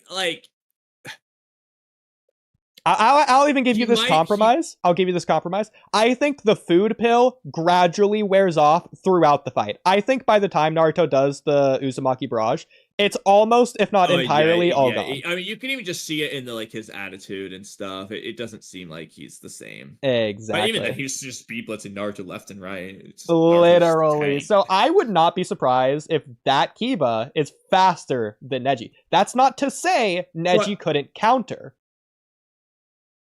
Because I think it's the same. I mean, like I said, I have zero doubt Neji's countering. But ignoring that, movement speed's tricky because obviously Neji does get time to train in the 1 month time skip, but Naruto specifically not just trains, but removes his nerf of the 5-prong seal, chakra limitations, whatnot. So he kind of has 2 bonuses there. And Neji is just ragdolly, and Naruto can't react. He can't do anything. He's hitting him similarly. They don't animate it the same way, but he's doing the same feat. So you have to. It's kind of tough to say because both are just speed blitzing their opponent here, and Naruto can't do anything about it. Naruto does get his chakra control back. I'll give you that. I don't know if that's making him faster. Like, is he using chakra control to amp his speed and just normal combat on normal ground at all times? Well, I don't think to some extent, he might not be doing like what Sakura does with the chakra enhanced into her feet speed. Mm-hmm. That's like a specific technique, but he should be doing it on like the standard fundamental basic of all basic levels. It just maybe like some of the time. I don't think he's doing it often. The problem is you see Naruto do his stupid the run jump thing he does versus Rock Lee. You know that one, like he does that shit half the time in these fights, and it makes it really hard. It's just like, what are you doing, bro? So okay, probably to be fair, that's probably the anime making it worse than the manga does in that specific move that he does. But like, I mean, it doesn't feel like Naruto grows faster. He just gains his crazy chakra reserves back. But beyond that, even looking at the very end of Naruto Part 1, Naruto clearly isn't a master of chakra control yet. You see him trying to stand up on the water against Sasuke in the Final Valley, and he's like kind of like slipping down. Like he's like having to get on his knees. He's like falling in the water. He has to like get back up. Like he's doing that a couple times. Like he just hasn't really got it down pat yet. Naruto's chakra control is just inconsistent anyway, because the Rasengan is like the pinnacle of chakra control to some extent. Well, okay. To be fair, it's the pinnacle of chakra control, but Naruto didn't master it. He needed the Shadow Clone. Okay, but he still could do it. With, okay, two Narutos are pinnacle of chakra control. So he's got one clone. I mean, it's just weird. To be fair, I do think there is like narrative reasons to have Naruto not be at that level yet. It's if anything, it's crazier that they do this in Avatar: The Last Airbender. At the very end of the series, Aang, the main character, just hasn't mastered all 4 elements. The thing that's in the opening title card of literally every single episode, that he needs to do this before he goes to fight the final villain, and he hasn't done it. Like the episode stated, the episode before he fights the final villain. It's like, yeah, you're pretty bad at this still, and this could use some brushed up on, and you need to work on this some more, but your airbending is pretty good. Like, okay. So you got 1 out of 4, and you started with it. All right, well, okay. Okay, Neji, Kiba aside, this just presents Delta as stronger than Base Boruto. When we know that's not only not supposed to be the case, it also means Delta is stronger than Code, which also is not supposed to be the case. And by the way, she's supposed to be weaker than Limited Code, let alone not Limited Code. Exactly. So here you go. And we do know this isn't supposed to be the case. It's like very heavily, directly implied when Boruto fights Kawaki for the first time. Exactly. Delta's not saying, Kawaki, you're weak. Let me go body Boruto. It's, whoa, why are you so strong? Because what that scene implies is that Delta's not viewing Kawaki as weak. She's viewing Kawaki as at least her equal, if not possibly stronger than her. And Boruto's stronger than Kawaki, that's what's so alarming to her. Exactly. Yeah, because doesn't Delta say, oh no, it's not that he's weak, it's that you're way too strong, or whatever. Exactly. Exactly. Boruto's like, haven't you been training at all? And Delta's more like, how much training more have like, you done? how much have you been training? Yeah. There's clear implications there. She did not want to fight. Exactly. She also lets Kawaki do all the fighting up until the scene. It's the whole story. So sad. Which is only a problem for the rest of the story up until this point. It's only a problem at all points in the story. But if we continue. Yes. So, I mentioned this earlier. Do you want me to do the pictures here or no? No. But this is just the proof that Boruto. Yeah. Delta obviously body bagging Mamushi. And then you have Boruto with Karma in the Kobu scene. Yep. And previously, the Karma on his foot. You always love it. Love to see it. But he clearly has it. He still has it here up until the end. Silly gang sign. And this is him deactivating it after. Yeah. So he's turning on and off. Okay. So, bro, they're seriously, quite literally, repeating the same dialogue from the same character about the Mamushi clones as they did with the Claw Grind. They are making this blatant copycat comparison when that shouldn't be the case, as Mamushi should be far stronger than a Claw Grime. They both have the numbers advantage, and Claw Grime are only dumber than Mamushi. So let's look at what Shikanai says. Team 10 here. We're currently fighting. Wait, what? Yeah. It doesn't matter which order, actually. Yeah, never mind. Yeah, it doesn't matter. Okay. Go back to... Okay. So this is the Mamushi one. Team 10 here. We're currently fighting some of those rogues, but there's no end to them. Our chakra's draining quickly. Actually, I do remember them saying that in chapter 2. Yeah, there's no end to them. Just how many are there? It's the same point. It like Chocho says before, it's just the numbers. That's the issue. It's the same comparison. Yeah. They're body bagging them, but numbers. No end to them. Yeah. It's the same thing. It is. Making similar faces. Not a scratch on Shikanai, by the way. He hasn't been touched once. Literally, you can see. Oh, that's funny. If we have his face for comparison. Same Looks sweat more bead. worried here. He's blushing in this scene. He's got the same sweat bead. Equal sweat. It's even in the same spot. Oh my god, I just realized something. You're gonna laugh. Bro, oh my god. Shikanai got his ear pierced. This is chapter 2. No ear piercing. Ear piercing. Oh my god. So did he get promoted to tuning off screen? Did he join JoJo's clan? I mean, we've been wondering what the symbol has meant. Oh, hold on. We're gonna check this. I'm gonna look at other Please. Let's look at like chapter 9. Okay, let's while you do that, I'm gonna go to the has bathroom. his ears pierced in that scene. In that chapter. Go to the bathroom. Check it. He might.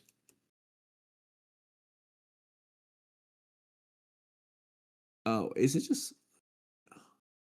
It's just inconsistent. Look at this.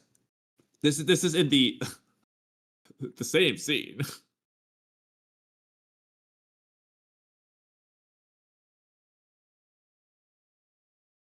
Did you leave?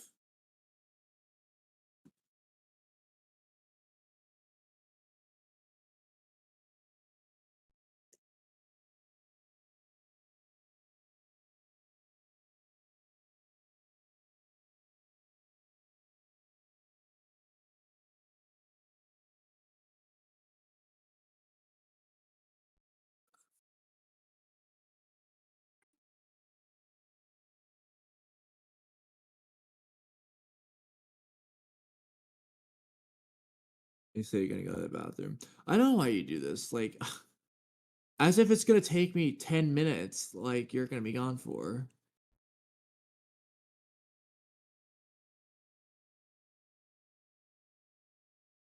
Well, I can't share my screen because you're sharing, and I can't share my screen anyway.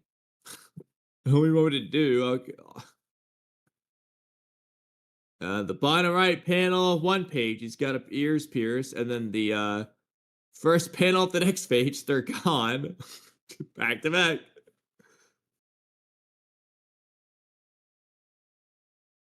Not to mention Jura's helmet error. Which, oh my god, when you go back and look at these old chapters, bro, Jura's hair change is just ridiculous. It has changed so much over time. Well, did y'all find it? Well, I did, and literally as you were leaving.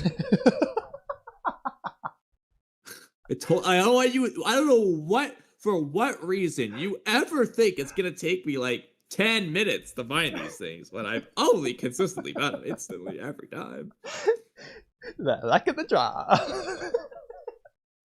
When's the last time you saw Jura? Jura? Yeah, okay, I'm gonna take a guess. So we just got 31. Okay, didn't see him there, didn't see him in 30, didn't see him in 29, didn't see him in 28. I think the last time we saw him was, I think, chapter like 27 or 26, when he's eating Dongo in the village. Yeah, before the Mamushi. I found him in 26 anyway. I just wanted to look at Jura's hair as it's changed over time from those earlier chapters. Yeah, because even like when he's just sitting still here, it has more of these hair marks, whereas in those earlier chapters, it's like a helmet on his head. Low-key, they probably should have been more gradual with it. Like, I don't know how much longer Jura's gonna be around, but like, he just like pretty instantly turned his hair into hair. Yeah. Like very first invasion, it's already flapping willy-nilly. But when it's not flapping, it's like a helmet. But now when he's just sitting there, it's still like more hairy. Yeah. But anyway, go to chat. So Chicken Eye's ear piercings, they're just inconsistent. Because as you can blatantly see from this image here, these are back-to-back. So the bottom right panel, we see Chicken Eye's ears clearly enough. And he has piercings. It's very clear. It's on both sides. Yeah. And then at the top left, no, the same page. Top left, they're gone. Like, these are back-to-back pages. Okay, that is. So I don't care if Ikimoto forgot. His assistants, I don't care who they are. They either are not paying attention or they do not care. These are back-to-back pages. It's one of those things where it's not one guy and we're nitpicking. This is a team, a professional production team. I don't care if Ikimoto has 10 assistants like Kishimoto or if he's got 2 or what. There's more than one person who reviews this shit and they miss this stuff. And it's not one time. It's every freaking chapter. The debut of Kawaki's Dojutsu. They can't even freaking get the color right. It's one of those things where it's like, who's checking? Who's proofreading this stuff? Because, it's not just one scene of Matsuri's Rinnegan eyes. It's just consistently, like, time after time. Is anyone proofreading anything? I understand that Shikai's ear piercings does not matter, but it does bring up the point of, if they can't even be bothered to pay attention to Shinjitsu, Inu Shikacho, Shikanai's ear piercing, Sarada's elephant ear in that one panel, Matsuri's, like scribbled eyes, it's like, so what else aren't they paying attention to? Are they paying attention to Chocho's nonsensical power scaling? It's just like, it makes you have to wonder. Yeah. Do they care about anything? So, and I'm sure someone's going to make the argument, oh, but it's different zooms. Obviously, they're not going to draw it when it's zoomed out. Naruto details where it's more zoomed in one, he doesn't have the ear piercing. Exactly. This is literally more zoomed in. It's a closer up close-up than this down here. It's also a lot more prominent of a focused on panel. It's literally bigger than this one down here. Exactly. It's Shikanai's just surrounded by bigger Jura panels in that one, and then he's all by himself in the other one. Exactly. Like, even, like, regardless of closeness, this one just has a higher quality to it, which is kind of just weird. Like, I don't know if it's because of the digital release or what. This looks blurry. I know. But this looks clear. I don't know when it comes to that stuff. It's always back and forth. Yeah. Like, it's basically the same zoom level, but, like, I don't know. Ignoring that, you can even tell. You can tell just from this. This is just weird. Like, why is one so blurry? One's not. I don't know. The Chocho panel's the same way there, where she looks more blurry, but yeah. I don't know if it's Fizz, digital, whatever. I'm not, because I don't really see how Ikimoto, like, unless Ikimoto's drawing a blur effect, I don't really see how he's doing that. So I'm just not gonna critique that. I don't know. I don't know what's up with that. I don't know how that works. Yeah.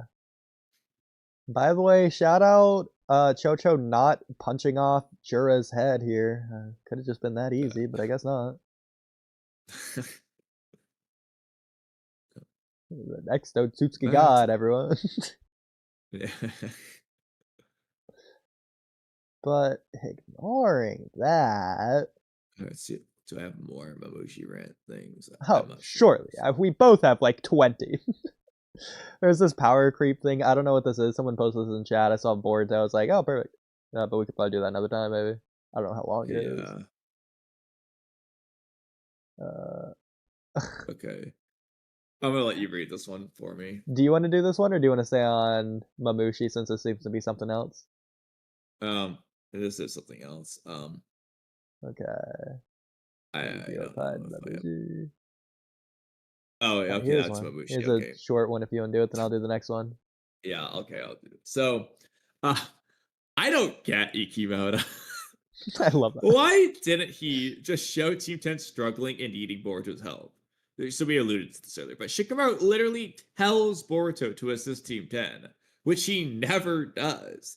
Just have Boruto assist them instead of Kobu, and have Konohamaru or Sai, the relevant characters to that scene, assist the Kobu stuff.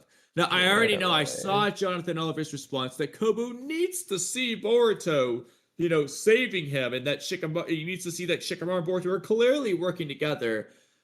I understand that. And I'm not going to say he's inherently wrong, but what I am going to say is a few things.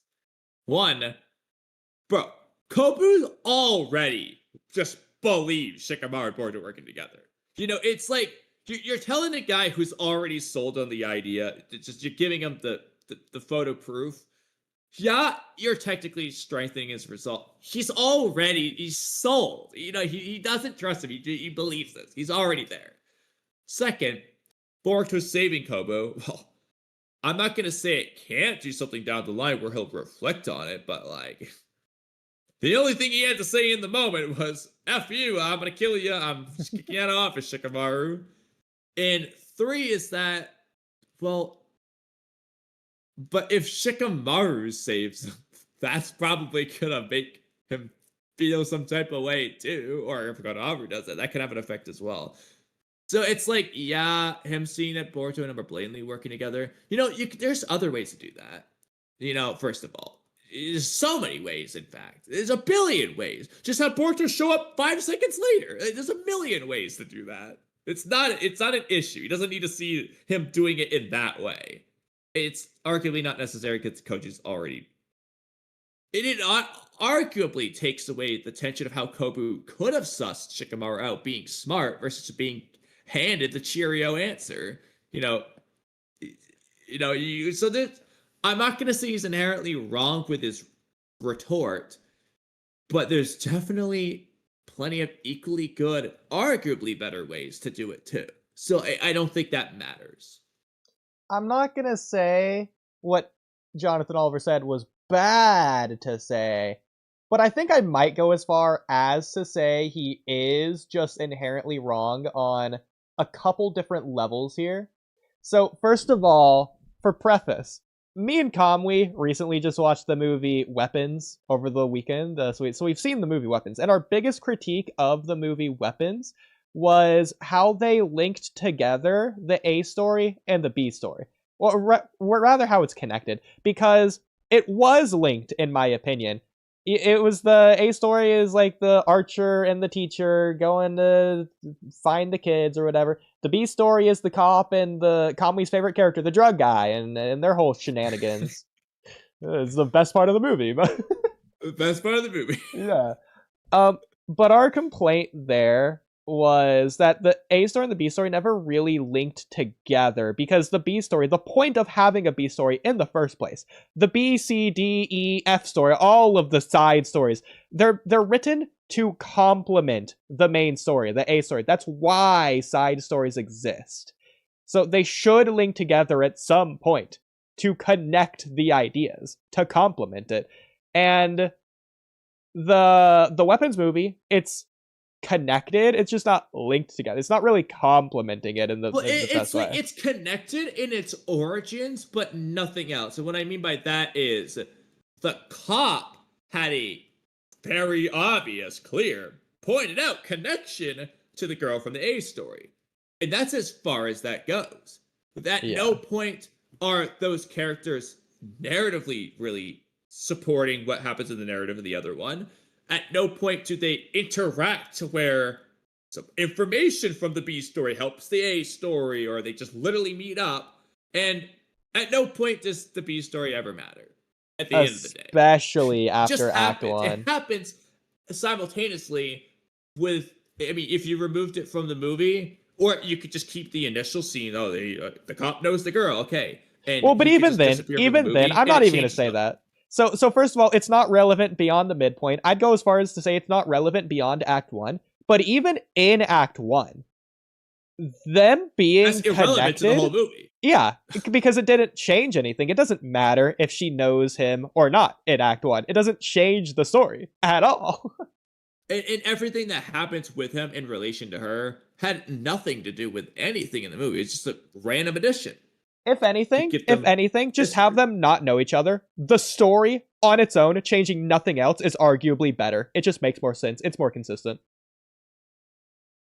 Or like I said, you could quite literally delete half the movie and you have changed nothing. Exactly. Which is sad because it is half the movie. It's broken up into those parts. And it's the better half. Which makes it even worse. Half of the movie. So in other words, just delete the A story in the movie speak. Exactly.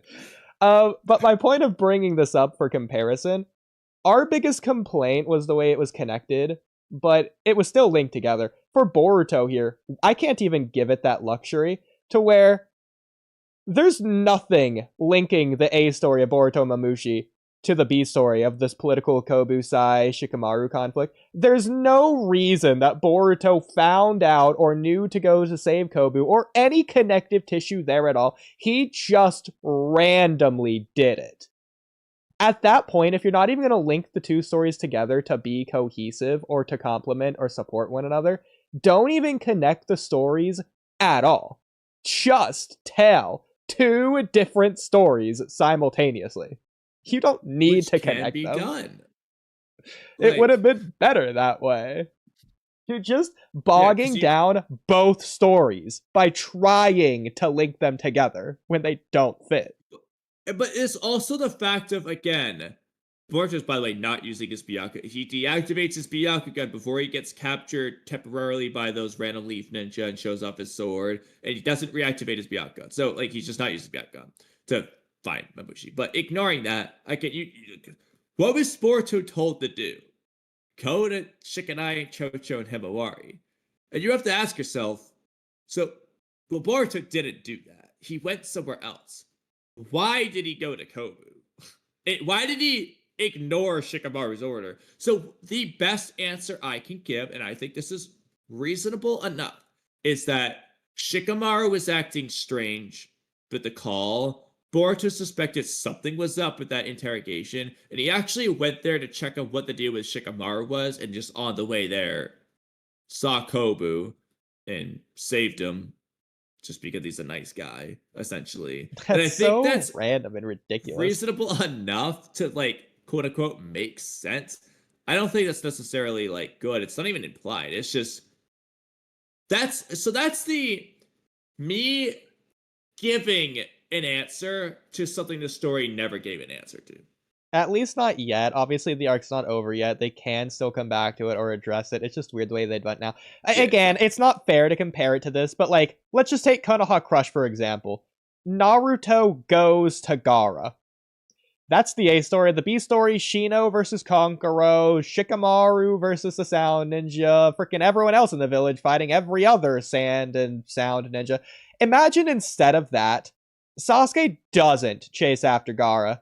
He just goes back to help out Shikamaru, fight those Sound Ninja, and then Naruto changes course to go save Shino from Kankuro. So we're taking away both elements here of the A story and the B story. Now, Shino doesn't fight Kankuro. He just gets his free, easy out. He just gets a free win because Naruto's there. And likewise, you just don't get Naruto versus Gaara because Naruto's not there for the A story.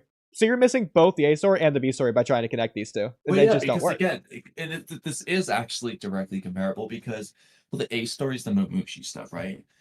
Boruto's, he's technically fighting Mamushi, but he's not Yeah, I'm sure Boruto's going to come back to the A story. Because again, the Kobu thing is technically separate. So Boruto's supposed to be doing the protect Ada portion of Mamushi, not protect Kobu.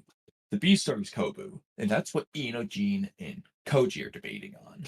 And Boruto took away Inojin's chance to actually save Kobu, and instead of doing the A story. Yeah. Obviously Boruto can go back to Mamushi after this. There's nothing wrong with that.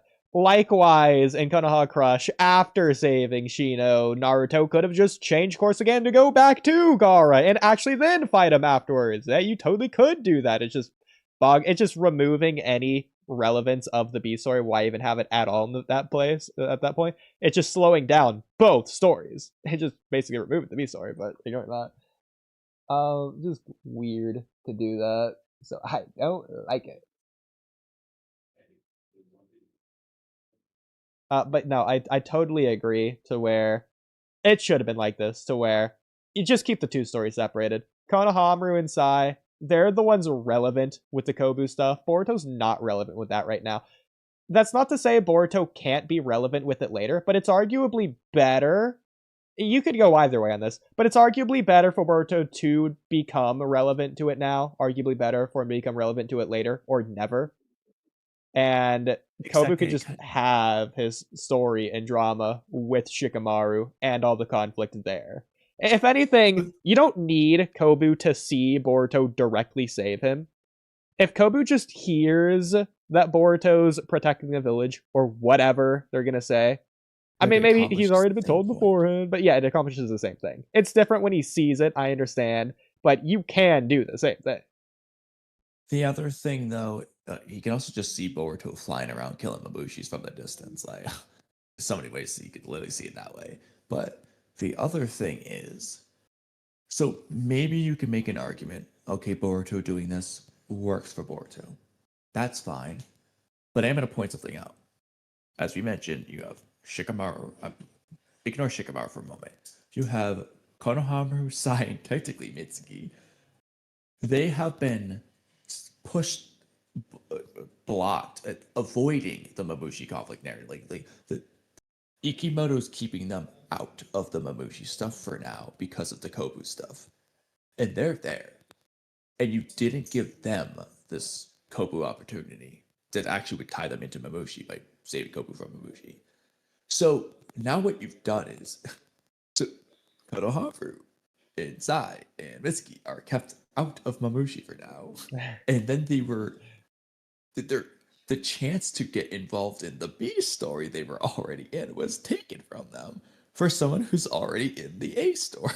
Yeah. So again, it's Shino's gonna do his B story moment. And then Naruto just beats Kankuro for him. So Shino never does fight Kankuro. He doesn't have to. Yeah, exactly. So you take, and then Naruto goes back to fight Gaara too. So you've just taken away Shino to give Naruto extra. So why? Literally. So now Konohamaru gets nothing. Exactly, it's so bad. This is what some people complained about with Konohamaru versus Matsuri, and as for good as it was, yeah, the ending was kind of anticlimactic the way they did it. At least for the plot and the story, you could argue they did make it satisfying to some extent, but they probably could have done more, definitely. Ignoring that, though, I don't know. Yeah, you get the idea. I'll also. Oh, go ahead. There's really no reason why they. It's not to say it's not understandable. It's just, but there's also like no reason why they couldn't just had the Boruto versus Matsuri part not be a one shot. Like it's cool for the panel, but they could just like have them do something cool and the fight continues. Well, even that, it's clearly a reference to the show you're never going to watch, Dragon Ball Z, to where a character does that to one of the main villains. But, like, that's at the end of an episode to where they were fighting the whole episode. And the guy was just, like, holding back and clearly aura farming and all that. And it's like, oh, wow, this guy's really strong. Who is this guy? Whoa. And then at the end of the episode, he effortlessly one-shots him. But that's after the whole episode. Like, they don't just teleport 2 seconds later, boom, bad guy's dead. I hate to say this, especially when I understand that realistically, the Dragon Ball examples are all going to be better. But every time I hear / see that Ikimoto's reference Dragon Ball for some awful thing he's done, it already makes me not watch it. Okay, that's funny. I would say the closest equivalent to that would be, imagine in like Boruto 2 Blue Vortex Chapter 2 or Chapter 3, if Boruto, after asking Code a million times, if Boruto actually just did cut him and kill him like in a billion different pieces, that would be like the equivalent to this Dragon Ball scene. But it was cool in Dragon Ball. I walked away, by the way, so if there's more to read, I'm going to have to count on you. Yeah, I'll give the antithesis to Jonathan Oliver's point. In a way, this could be worse that Kobu saw Boruto save him, because this could just be a bad thing for Boruto in the long run. If this never happened, this might have been better for Boruto. So now that this happened, Kobu already suspects that Shikamaru is working with Boruto. Shikamaru is a traitor to the Leaf. What happens? Kobu is in the interrogation office. He blacks out. He's on the roof. And, oh, lo and behold, of all people, you never would have guessed who comes to save his life. Oh, it was Boruto. So what? Shikamaru is trying to make Boruto look good in front of Kobu? Is that what Kobu's going to think going forward now? Well, to be fair, I don't know how Jonathan Oliver interpreted it, but you could argue that that's narratively, like, the point, is that Kobu's going to look at it badly. But my counter is he already thought that, so does that change anything? Exactly. No, it doesn't change anything. It just further solidifies it, and that's understandable, so I'm not going to say that's bad, but it isn't a change. It's just... Well, that's why it makes me feel like Jonathan Oliver has to have been thinking that Kobu would have taken it good. But because it's Jonathan Oliver, it feels like it has to be the one that it's not. Exactly. Well, that doesn't make sense. I mean, like I said, I'm like 5 days behind in chat, but like I can like skim through some stuff sometimes. And the stuff you were saying tonight, like I saw like some parts of it. It was just like the most hilarious. Like you were just starting your message. It was like, bro, and like, dude, it's like are you incapable of reading what I said or whatever you said? Because he keeps saying, you think Mamushi's weak, that's why blah blah blah. I say in like 4 different messages, no, I am not saying that. In fact, I'll say it right now. My problem isn't that Mamushi's weak. My question is, why is Chocho so strong? So there's a difference. But ignoring that, I kept telling him that's not what I'm saying. And he keeps mentioning how Hidari's not Sasuke, blah, blah. I'm like, I never bring up the Sasuke one. I'm just saying a hypothetical of changing. We'll get to it, but he just could not answer my question. I gave him what not to do, and he just kept not. He's just incapable. I love that word. I love the word incapable in this context. This is. I don't know how else to word it more. It's impossible. It's a limit above his threshold. I mean, like literally, though. Like there's no possible future where he is understanding.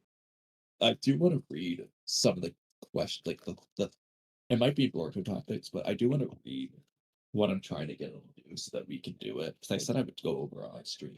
It's beyond a stroke of luck. It's not gonna happen. Yeah. Have better chances in the lottery. Okay. Do you wanna? We could just keep going in order from where we are, and then eventually get to keep going. But I can't see, so okay, that's fine. Yeah. So your next topic here is you saying the cope filled. I'm gonna guess this is filler idea that Mamushi is the weakest Shinju makes no sense. Yeah. Well, why does it make no sense, Oodie? Yeah, I'm just trying to assume if you were trying to say filler there, and then I'll autocorrect. Yeah, I'm just gonna assume you were. Cope filled. I think it's cope filled is right. Cope filled. Oh, okay. You just didn't do like a hyphen in between. Yeah. Okay, so the cope filled idea that Mamushi is the weakest Shinju makes no sense. Never mind his consistent feats against Boruto, and never mind his ability that would logically make him at least as powerful as the other similarly powered Shinju, if not blatantly superior. Narratively, he's the last Shinju to fight. I'm not saying this means he has to be the strongest Shinju. Obviously, Jura is, but he shouldn't be the weakest. Think about it. Okay, this is what you were saying earlier. Was Hidan the last Akatsuki to fight? No. Was Victor, Deepa, or Delta the last car member to fight? No. Was Jirobo the last sound form member to fight? No. You don't end your antagonistic group with the weakest member. LOL. Unless they were the weakest prior to the particular arc in question, where they've now become stronger, which either doesn't apply to Mamushi since he never fought previously to begin with, or he off-screen became not the weakest member when he learned his ability off-screen, at which point he's not the weakest member anymore, so it doesn't matter. There's a reason for this. It's called progression. You don't get progressively weaker with your antagonists. This isn't to say that the strongest member of the group can't go in early / not be the last member. For example, Pain fights before Kisame ever gets his real big battles. Jigen fights before Code and Boro, etc. But you don't save the weakest member for last. I'll also add for the Jigen one, that's like a different like arc. It's also like Dreglings of Kara rather than the actual Kara organization, so that is just also different. Similarly in the War arc, the Akatsuki's sort of just already disbanded, but like, you get the idea. Exactly. But you don't save the weakest member for last, LOL. Code was the second strongest member of Kara, and was in pursuit of restoring his true power to become the strongest. Kisame was one of the strongest Akatsuki, although never as strong as Pain, Obito, or Itachi. The Sound Four are mostly relative aside from Kimimaro, the strongest and the last, and Jirobo, the weakest and the first, etc. Obviously, Jura fought before Mamushi.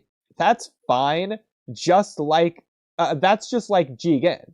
But Mamushi isn't supposed to be the Victor or Delta equivalent, or else he'd likely go a bit earlier. He wouldn't be the final Shinju. It's ridiculous. Can't believe that we're just not going to see Matsuri or Ryu ever again. They're so forgettable, bro. It's unreal. So we never see Matsuri fight, by the way. So That's just imagine true. if we just didn't see one of the Sound 5 fights or one of the Akatsuki fights. That you just never see them fight. You know, it's funny because Ryu obviously had the huge focus, not only narratively, but like just screen time wise, as well as the literal fight. But I feel like Ryu versus Matsuri, Ryu just wasn't memorable. I feel like he's the least memorable of all the Shinju. Well, yeah, because there wasn't any. There's a lot of reasons. Actually, I have a if we want to segue to it, I have a specific complaint that relates back to Ryu for that arc. Okay. If we want to quickly just do that. Well, you'll have to tell me what. Try to remember. Oh. And then of course we'll search, and then of course afterwards. So just click on the Ryu one. Go back. Click on the Ryu one first, and now you can search, and then of course up top, so that we'll know where to go after. So scroll up to the top of this. No, not this one. Okay, that's me copying and pasting that. Scroll down. You went too far. Okay. Wherever I start to say no, keep going. Oh wait, hold on. This doesn't. Is this the wrong one? Oh, that's why it's not the Ryu one. Okay. They just have a part 1 and part 2, I think. And then of course. No, just search for you. Oh my god, the thing I originally searched. It's still okay. Where are we going? Okay, search sand mission or something. Oh my god. Of course it's me. Okay, search arc. The word arc. This is so stupid. Okay, how many topics are there gonna be? 125. Just keep scrolling. Oh wait, search critique.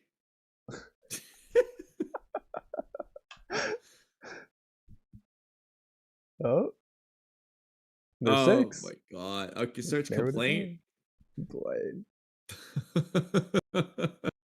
Jesus. Well, we're at 9. Oh my god, where is it?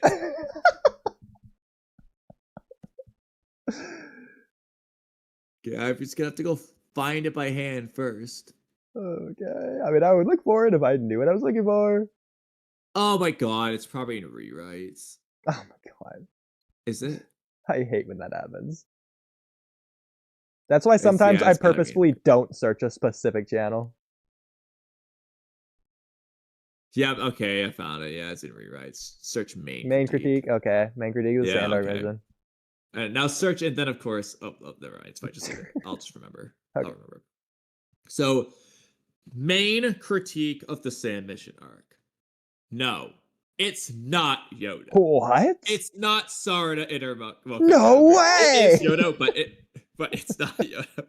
It's not Sarada Inner Mangekyo. It's not Sarada Reawakening or Mangekyo. It's not Mitsuki's bad power skill. How? It's not Jura leaving for bad reasons. Impossible! You know what?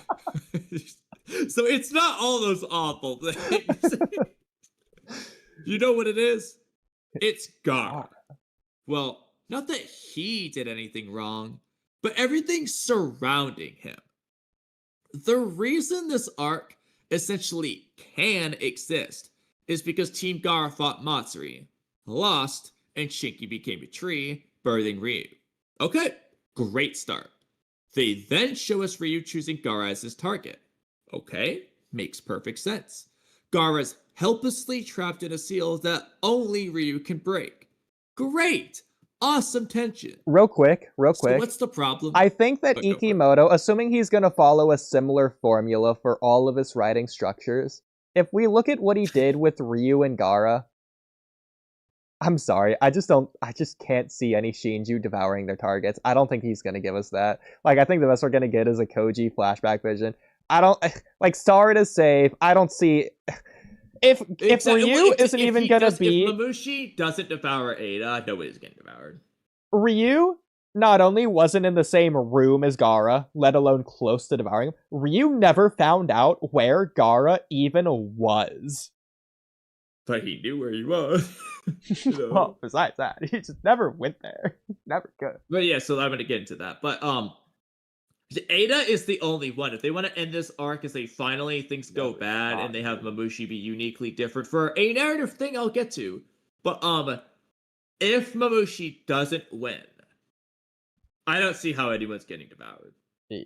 Because like I mean maybe Jura can devour, but like Himawari's off limits, man. She's not getting devoured by Jura. Sarada's off limits. Like they're not getting devoured unless they're very quickly getting undone, which I guess technically could happen. But it's like if they won't devour the helpless Gara or the Konohamaru who's losing because Boruto's gonna save him. It's not even. Ryu didn't devour Gara. This was the whole narrative centerfold of this entire arc. The reason it exists. Exactly. And it just didn't so exist. that's what I get to here. So Yeah. what's the problem? At no point in that arc, you know, the reason this arc exists is because Ryu's gonna go after Gara. At no point in that arc was Ryu ever targeting Gara. Never. He was there he was there helping Matsuri with a mission he neither cared about or even understood. He literally says, yeah, I don't get why we're doing this. Like, to Matsuri. He doesn't even know why they need to look for Boruto. He's there just because. That's my problem. Konohamaru is on a different battle. Real quick. Like you said, the whole centerpiece focal point of the arc is Ryu and Gara. That's why everything's happening. That's why everything matters. And at no point. It's like, for example, the reason the Sasuke retrieval arc exists. I'm glad. Okay, I was going to make that same going comparison. To Orochimaru. Yep. Now imagine that arc's going to exist because Sasuke's leaving the village to go to Orochimaru. But at no point in the arc does Sasuke ever try to go to Orochimaru. He's just in the village. Like, the Sasuke retrieval arc happens in the Leaf Village. And Sasuke's not trying to leave. He's just fighting everyone. That's the comparison. Yeah. I have another comparison. So, okay, I like your comparison. I was going to make the same Sasuke retrieval arc comparison. I think another comparison, which is good, is Kazekage rescue arc, the first arc of Shippuden. Literally the same thing. Gara, rescue Gara. Same centerfold premise. Imagine if Naruto, he just doesn't know that Gara is captured, but then also Naruto's mission isn't to capture Gara. It's to go, with Sakura to go find herbs for Sasori's poison for Kankuro or something, and they just happen to stumble across the Akatsuki by pure coincidence chance. Naruto doesn't even know they're related. Well, another comparison with Kazekage Rescue is Deidara beats Gara, and then they call for help, right? That's why Naruto's gonna go there. And what Deidara does is he just leaves Gaara in the village and doesn't bring him back to the Akatsuki hideout to do the thing he's gotta do. Yeah. Doesn't do that. Plot-wise, this doesn't make sense, but story-wise, it's as if just remove Naruto, Chiyo, Sakura, Kakashi from the Kazekage rescue arc, and you're just left with Team Guy. You know, the team I was complaining was disconnected from this arc. Imagine they're just the main characters. That's what we got with this Boruto Ryu arc. Or I got another one. Search for Tsunade. So the whole reason this arc exists is because both Naruto and Jiraiya and Orochimaru and Kabuto are looking for Tsunade. Now, that's why this arc exists. Now just imagine that Naruto and Jiraiya run into Kabuto and Orochimaru, and they never, no side, runs into Tsunade at any point of the Search for Tsunade arc. They just don't interact with Tsunade, ever. They just fight Orochimaru and Kabuto. That actually might be the most comparable example to what happened here. I mean, Orochimaru and Kabuto weren't looking for Tsunade, by the way. They were just like, I don't know, they were playing cards with Yoroi, and then Naruto and Jiraiya stumbled upon his hideout, and start fighting. Basically just the first part 1 filler arc. Yes, that arc instead of Search for Tsunade. But the reason the arc exists is because they're all looking for Tsunade. But they don't look for Tsunade. But that's why they're out of the village. Exactly. Or a Land of Waves. So the reason the arc exists is because Tazuna needs protection from Gato and the people he hires. But at no point in the arc does Zabuza ever target Tazuna. They're just fighting him because he looks spooky. Exactly. You see why this doesn't work? Naruto's going to Zabuza for training, preparing for the tuning exams. Exactly. Zabuza doesn't care about the bridge. He doesn't even know the bridge is being built.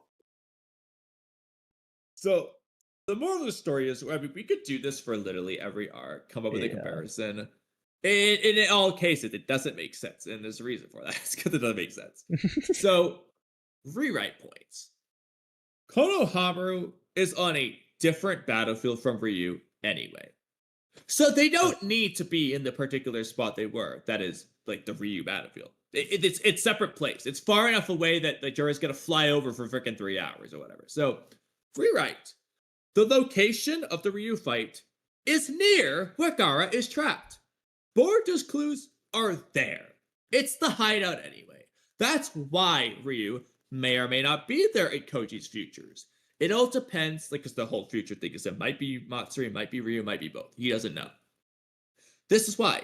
It all just depends on when and where Team 7 meets up with the Shinju on their search. Ryu can simply help Matsuri on his way to Gaara that's nearby. Literally tie in. Boruto's clue hideout thing is where Gaara was anyway. It's why Matsuri was there. So it's connected. Why is Ryu going? Ryu is going for his target, which just so happens to be where the last clues for Boruto were. So you know what? Screw what I wrote here. Ryu's not helping Matsuri. Matsui's just tagging along with Ryu because it's convenient for her. There you go. So it's all nearby. When Ryu turns on everyone, as in like Yodo started on them, now he's going after Gaara for real. He's not dilly-dallying with the Boruto search. He's just, okay, screw you guys. I'm gonna go eat Gaara now. And now Team 7 and the Sand Team needs to stop him, or else Gaara is finished. They're not just fighting him. They're not fighting him to fight him. They're fighting him to protect Gaara. You can say, oh, they're trying to save Shinki. They still are here. They're just also saving Gaara. So maybe, if you really want the tension to go up, Ryu can even undo the seal while Gaara remains unconscious. You know, the thing Ryu said he can do, so he just does that. And we know that Gaara stays unconscious. That's why he's in a hospital bed, so that he's gotta be unconscious. He's injured. This leaves Gaara vulnerable to being devoured by Ryu because he's unconscious. He's not just losing them. He's unconscious on the ground. Ryu can devour him at any time. So Team 7 and the Sand Team have to protect him. Now we've really raised the tension. Instead of being stupid, maybe Yoda sacrifices, this is just a hypothetical idea, whether you like it or not, but maybe Yoda sacrifices herself for Gaara because that's what Shinky, her lover, would do. You know the whole, oh, Dara wants to do what Boruto does, blah, blah. Anyways, that's what Yodo's gonna do here, okay? That's what Shinky would do, and Yodo can't bear to see Shinky if she were to fail to protect Gaara. I understand I hate the Yodo thing, so maybe I'm biased. This general idea sounds way better to me. She could never face Shinky if she failed to protect Gaara. So she's gonna do what Shinky would do, which is sacrifice herself for Gaara and thus for Shinky too. She's doing it for both of them. And that's why she's gonna die. And then when she does her bullshit speech to Sarada, I don't know, tie it into the same way where it's like, this is what Shinky would do. You should do what Boruto would do. And yeah, same thing. Yeah, there you go. Yeah. I think, really, the rest of it just falls into place if you get the puzzle pieces right in the first place. So I think the easiest place to start would just be the very beginning, which I think we both agree was fine. But how I would just fix literally everything is just one small, simple thing.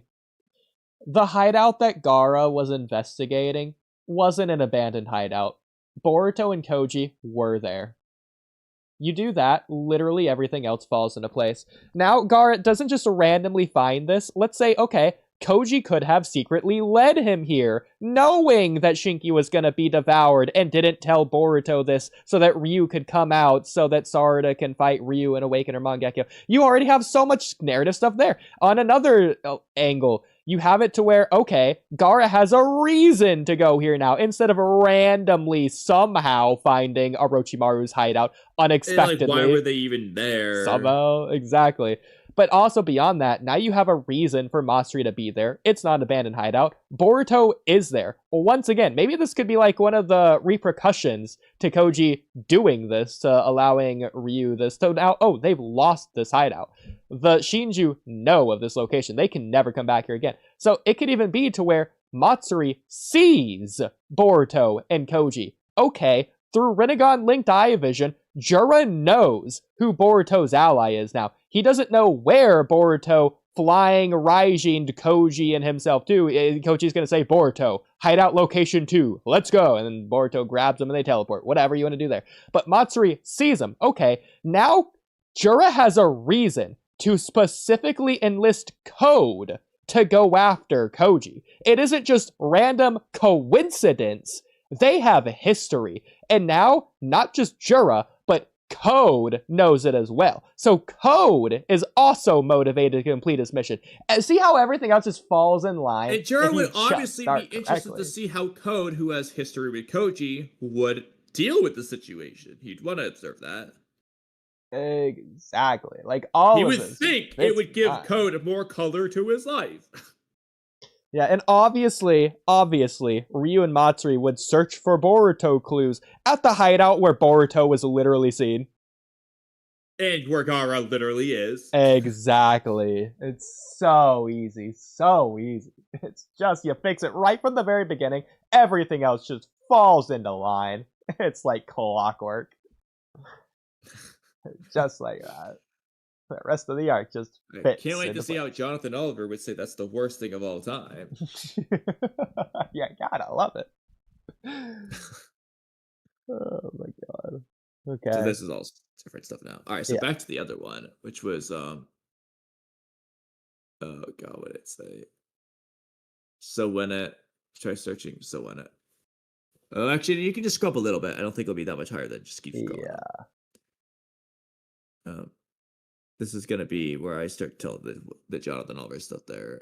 Was it above the Jonathan Oliver stuff? No, not yet, because we're still higher than that. Wait, keep what? Going up. Okay, keep going up. Keep going up. Okay, there we go. Okay. So we never finished this. I'll let you go. So we said that last paragraph, he would be the final Shinju, and then we're here. Okay. And then, of course, there's the Koji end of things. If Mamushi was supposed to be the weakest Shinju, then why do we need Koji? We didn't need Koji for any other Shinju battle. Not to the same degree, anyways. Oh, so I do want to add this. Because Koji saw this future to where they apparently just beat Oh, yeah, no, don't worry. I get to it. Okay. So, yeah, sure. Koji gave some extremely vague guidance in the Sand Arc, telling Shikamaru to deploy Team 7, but that's it. He didn't explain Matsuri or Ryu's abilities or give a training arc to anyone there prior to the arc, like with Inoji. He's being far more active in this battle than the others previously. Furthermore, if Mamushi is supposed to be the weakest Shinju, then why are Ada and Himawari in danger of being devoured? Sure, there was a chance of Konohamaru going down in his 1v1 with Matsuri. I love that spell. But that was just it. A 1v1. Or Yodo's death in a 4v1. Again, a 4v1. Or Hidari with his 5v1 battle. Again, a 5v1. Mamushi is not fighting a 1v1, a 4v1, or a 5v1. He's fighting a freaking 15 versus 1. Jesus. And he's not just fighting a 15 versus 1. He's fighting the strongest team battle yet. He's not just fighting Boruto, Kawaki, Sarada, Delta, Chocho, the Otsuki God, Inojin with his future training, Shikadai, Himawari, Shikamaru, and eventually Mitsuki, Konohamaru, Ada, and Damon. Oh my god. That's so much. Actually, real quick, I never counted. 1, 2, 3, 4, 5, 6, 7, 8, 9, 10, 11, 12. If we count Sai, potentially that would be 13. So my exaggeration, but I just rambling throughout there, was actually very close. It's over double the previous teams. Which not only includes most previous characters who were in the separate previous Shinju battles. So, like, for example, Hidari fight, you have Boruto, Sarada, Konohamaru.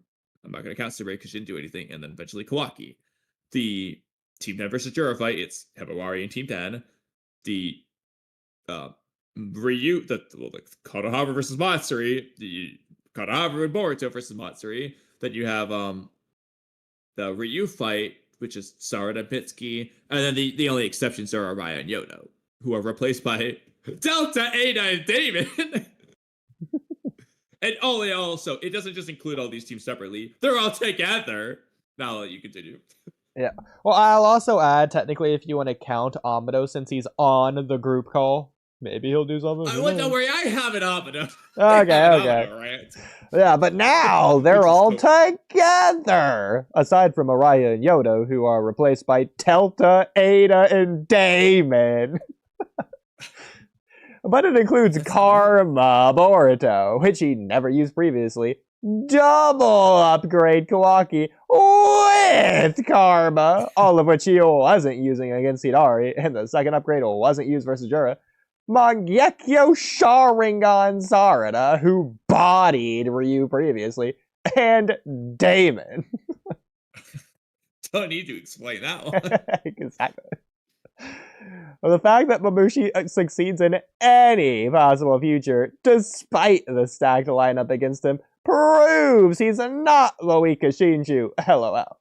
Sure, those futures may not account for Koji's intervention, and the Himawari devoured future may involve Jura's involvement, but Ada being devoured is Mamushi. He won in that future. He can't do that if he's Ryu level. I'll also add, actually, I think this is a great point I just thought of right now. Mamushi had the opportunity to sneak Boruto in their very first encounter. That's just not Mamushi's fighting style. That's not his way. He didn't do that. He chose to just confront Boruto head to head. I don't think he's going to be the one to try and sneak Ada or anything. I don't think especially considering he's supposed to get dumber in all these things. He's definitely not doing in these fights. He's getting bodied by Chocho. He's clearly not sneaking them. Literally. So I don't even know why Ada's just... Like, the only way... Okay, this is the dumbest way, but, like, the legitimately most conceivable way for Mamushi to get Ada, you're gonna laugh, but this is actually conceivable, as ridiculous as it is. He walks into the room where Ada and Damon are. They gotta be inside a building for this to work. And so Damon's standing in front of Ada, he's ready to fight him. Mamushi, you see, he doesn't beat Damon in a fight. what he does is he does what Naruto did to that snake. He just makes so many clones that he instantly fills the room, and now he just is like touching Ada on all sides. And it doesn't matter. Like Damon would have to like obliterate all of them without obliterating Ada in like a moment's notice, so he can't bite her. And this also assumes Ada's helpless. But like that's all he can do. It's just a shadow clone fill the room, basically. So you might. Well, first of all, I don't think he can do that quickly. But ignoring that, assuming he can, you might laugh. I think the most likely way for Ada to be devoured, assuming it's going to happen, I think the most likely way isn't through Mamushi. It's going to be through a claw grime that Mamushi spawns. Well, see, that was one of the things I was going to point out about... Okay, this is a separate thing, but like, Mamushi's not doing that. Pretty good. I mean, Hidari and Ryu both pulled out claw grimes in their fight, and Hidari was literally fighting his target. And Matsuri too, we see her with him, so she clearly did it. And Jura's done it. Matsuri. Oh, you meant against Gaara. Okay, I was thinking Konohamaru. Yeah. I was like, what? So yeah, Matsuri. So, I mean, they all can do it. Exactly. So I wouldn't be surprised. And Mamushi can use claw marks. He does it. Hey, We don't know if he can make them because for whatever reason Hidari's the only one who ever does it, but at the very least he can use them. Yeah. And he doesn't need to make them when he has infinite claw marks, basically. They are the claw marks, so. Yeah. He can't do that if he's Ryu level. Let's also not blatantly forget that Hidari, the guy who beat 3 Tomoe Sarada, Konohamaru, Sumire, Nishi, okay, and the other ninja, Team E, and fought a tough battle against that same team, plus Boruto and ultimately faced Kawaki, was needed to bring him down for good. His stupid doesn't know how to control his jutsu that well, and a Chidori is just doing a little bit of damage against him. He's not being blown up from a regular punch, and he's stupid like Mamushi. Okay, that's funny as well. Well, but it is true though. It's again, Hidari's stupid memes exist for a reason. He has consistently only shown himself to be stupid. Exactly. He doesn't speak like a drunk person. I'll give you that. He just speaks like the R word. It's just stupid. This is ridiculous. Mamushi isn't meant to be the weakest Shinju, so stop using that excuse. Oh my god. I'll save this one for when we have a guest. Point, yeah. Yeah, I'll save that for a guest. Okay. Okay.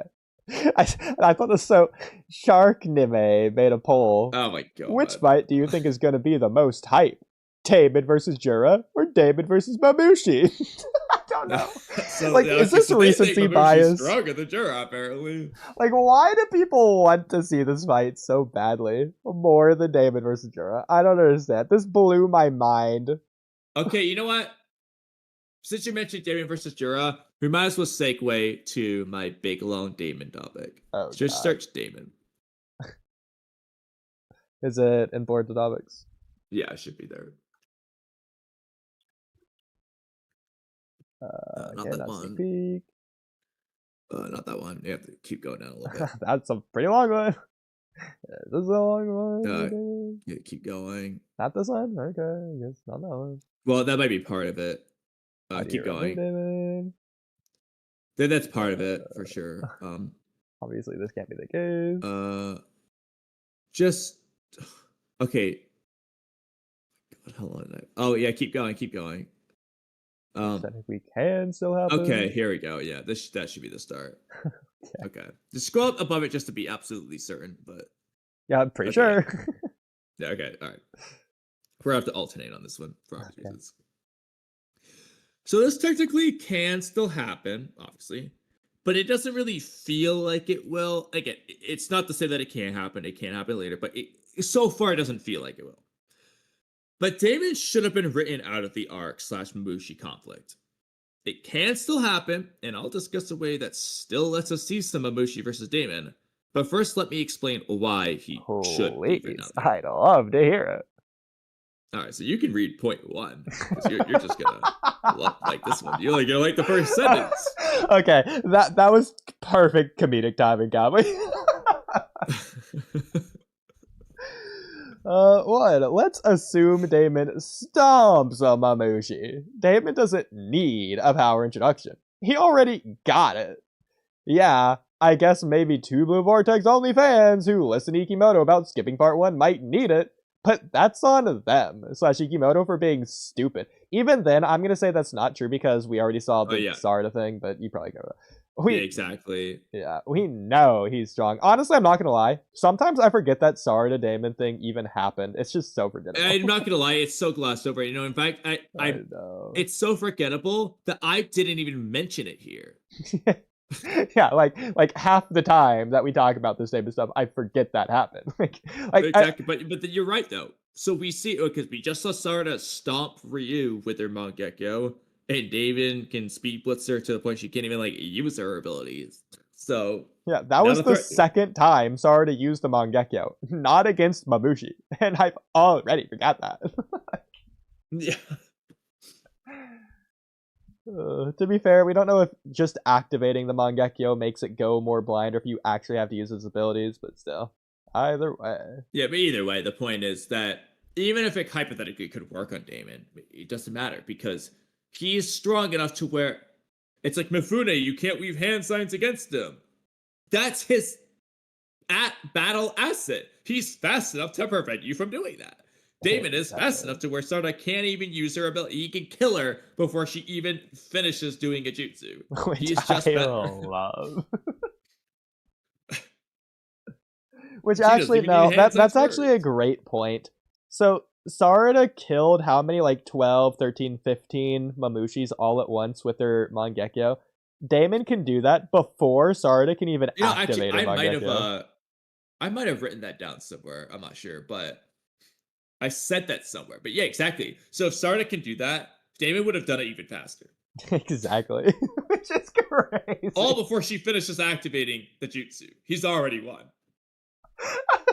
Because Sarada's doing an area of effect thing, taking them all out at the same time. Damon seemingly would just go one at a time, just taking them out 1v1. Yeah, like Kimimaro versus Naruto's clones. I love it. Oh, that's so good. But yeah, I guess fans might need it. He's stupid. We know he's strong. We know he's stronger than Code, who's stronger than Delta, who bodied several Mamushis. Naruto didn't waste time hyping up Pain versus Ebisu as the demonstration of Pain's strength after he already beat Sage Jiraiya, or Madara dunking on some random Chunin after he already bodied the 5 Kage, lol. It doesn't do anything, really. That's not to say Madara can't kill fodder, or Pain didn't proceed to beat Random Ninja after beating Jiraiya and Kakashi. But they weren't making it into a spectacle that Pain fought, insert random character. It was that Pain was beating everyone. It's not that Pain beat X specifically, it's that he beat A through Z all at once. Damon doesn't need this. There's been enough 2 Blue Vortex only implications that suggest he's super strong anyway, so even those people have an understanding of this. Okay, so really quick, you're gonna love this. You're gonna love this, because this applies so well to right now. Damon versus Jura, how does it go? We have an idea of how it goes now. Ignore everything Ryzen has told you in the past. Black Uchiha brought this to my attention on his latest Cloud Ninja podcast. So, in part 1, I believe, it was... So, Kawaki's saying that he's going to become stronger, blah, blah, blah, to do blah, blah, blah, X, Y, and Z. And Damon says... this is Kawaki in reference to getting his Karma Seal back. So, Kawaki's talking about, full power Ishiki is, the power level that he wants to get to. I forget when or what he's saying or whatever. That's what the idea. And Damon is saying, no matter how strong Kawaki gets, I'll beat him. Damon knows how strong Ishiki was. He should. That, by default, puts Damon above Kawaki, who should be still probably below Ishiki, if not near Ishiki's level, or whatever, maybe above it a little bit, but either way, Damon should still be above that Kawaki, and that Kawaki currently is going head to head versus Jura. You could say Jura wasn't trying or whatever, but like still, like Kawaki said, like Jura is within grasp. He can see how far ahead Jura is now. It's within reach. Damon's above Kawaki, so Boruto thinks just freaking having Momoshiki take over. So there you go. Kawaki's in reach of Jura, and Damon's stronger than Kawaki, and stronger than however much stronger Kawaki can possibly get, because Damon should know how strong that is, and Kawaki isn't there yet. Damon said it doesn't matter how strong Kawaki can get. He knows how strong Kawaki can get. He's still stronger than Kawaki. That's the only implication we've got so far, but it's there. Nothing has ever indicated anyone's stronger than Damon yet. Like, that is just objectively the case, because we don't know why the world ends as a future, but we know that David does not intervene unless you come to him. Clearly. We've seen that consistently. So the option one, or assumption one is just assume Damon stops. He doesn't need that. Assumption 2. Let's assume Damon loses, demonstrating how strong Mamushi actually is. Well, you know our problem here. I'm looking at you, Chocho, and everyone else. You obviously can't do that one now. So, number 3. Damon wins, but it's a tough battle. Same as 2, just not as bad. Yeah, but I feel like it's comparing, like, poop to diarrhea. Like, at that point. Yeah, exactly. Exactly. But, so now let's go back to 1. Sure, Damon doesn't need it, but that isn't inherently bad on its own.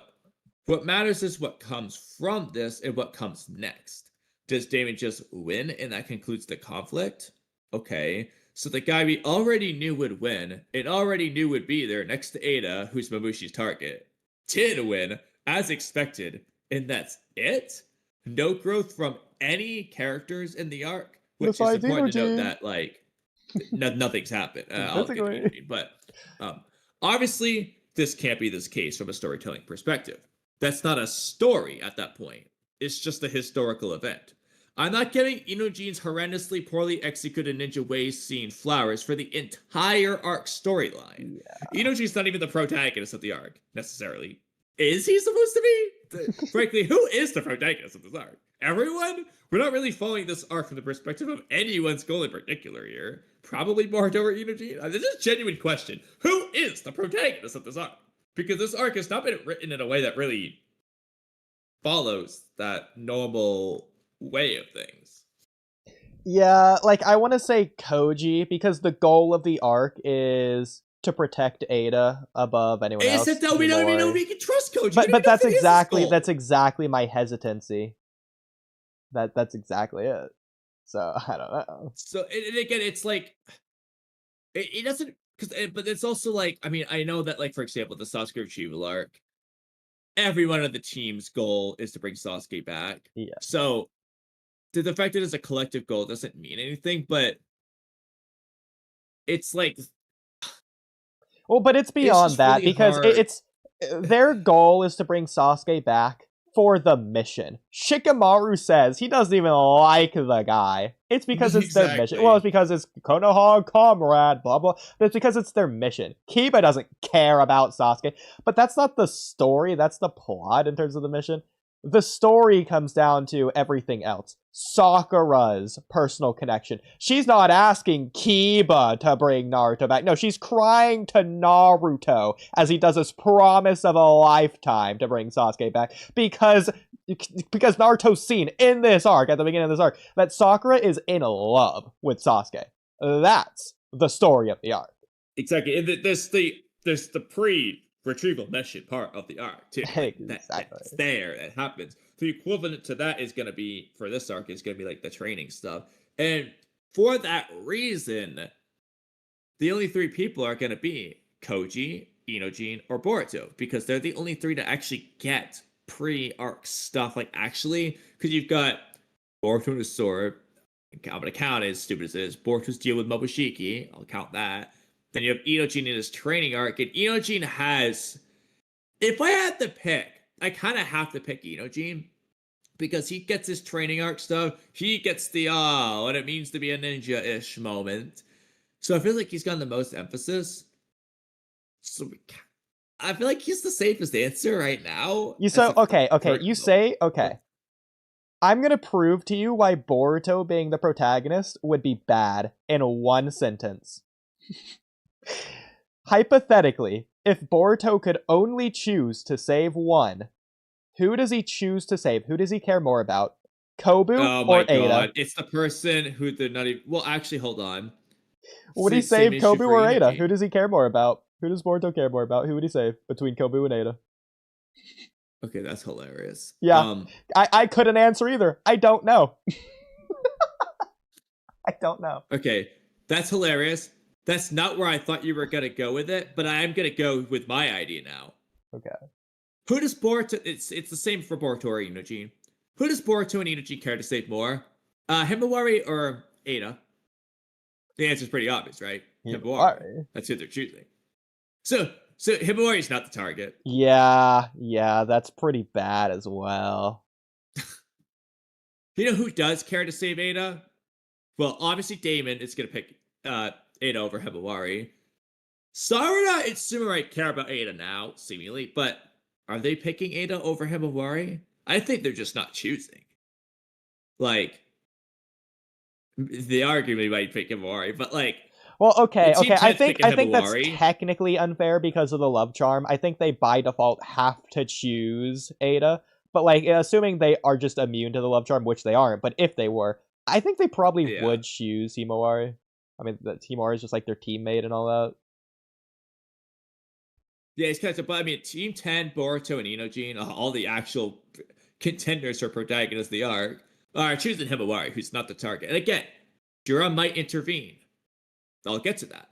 But Jura, it would be like a midpoint turnaround thing. But again, it's in what arc does the protagonist be more or less irrelevant, be C story material until the midpoint? Where that's only then who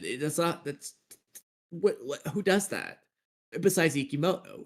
It would also be weird if Inojin's the protagonist and he's literally physically not there. Technically, he's there because of mind transfer jutsu with Kobu. Like, he's not physically even there. Like, he's just mentally there through mind transmission, which, sure, that can work. There's nothing wrong with that. Like, Death Note does very similar stuff with the Higuchi arc, but, like, still.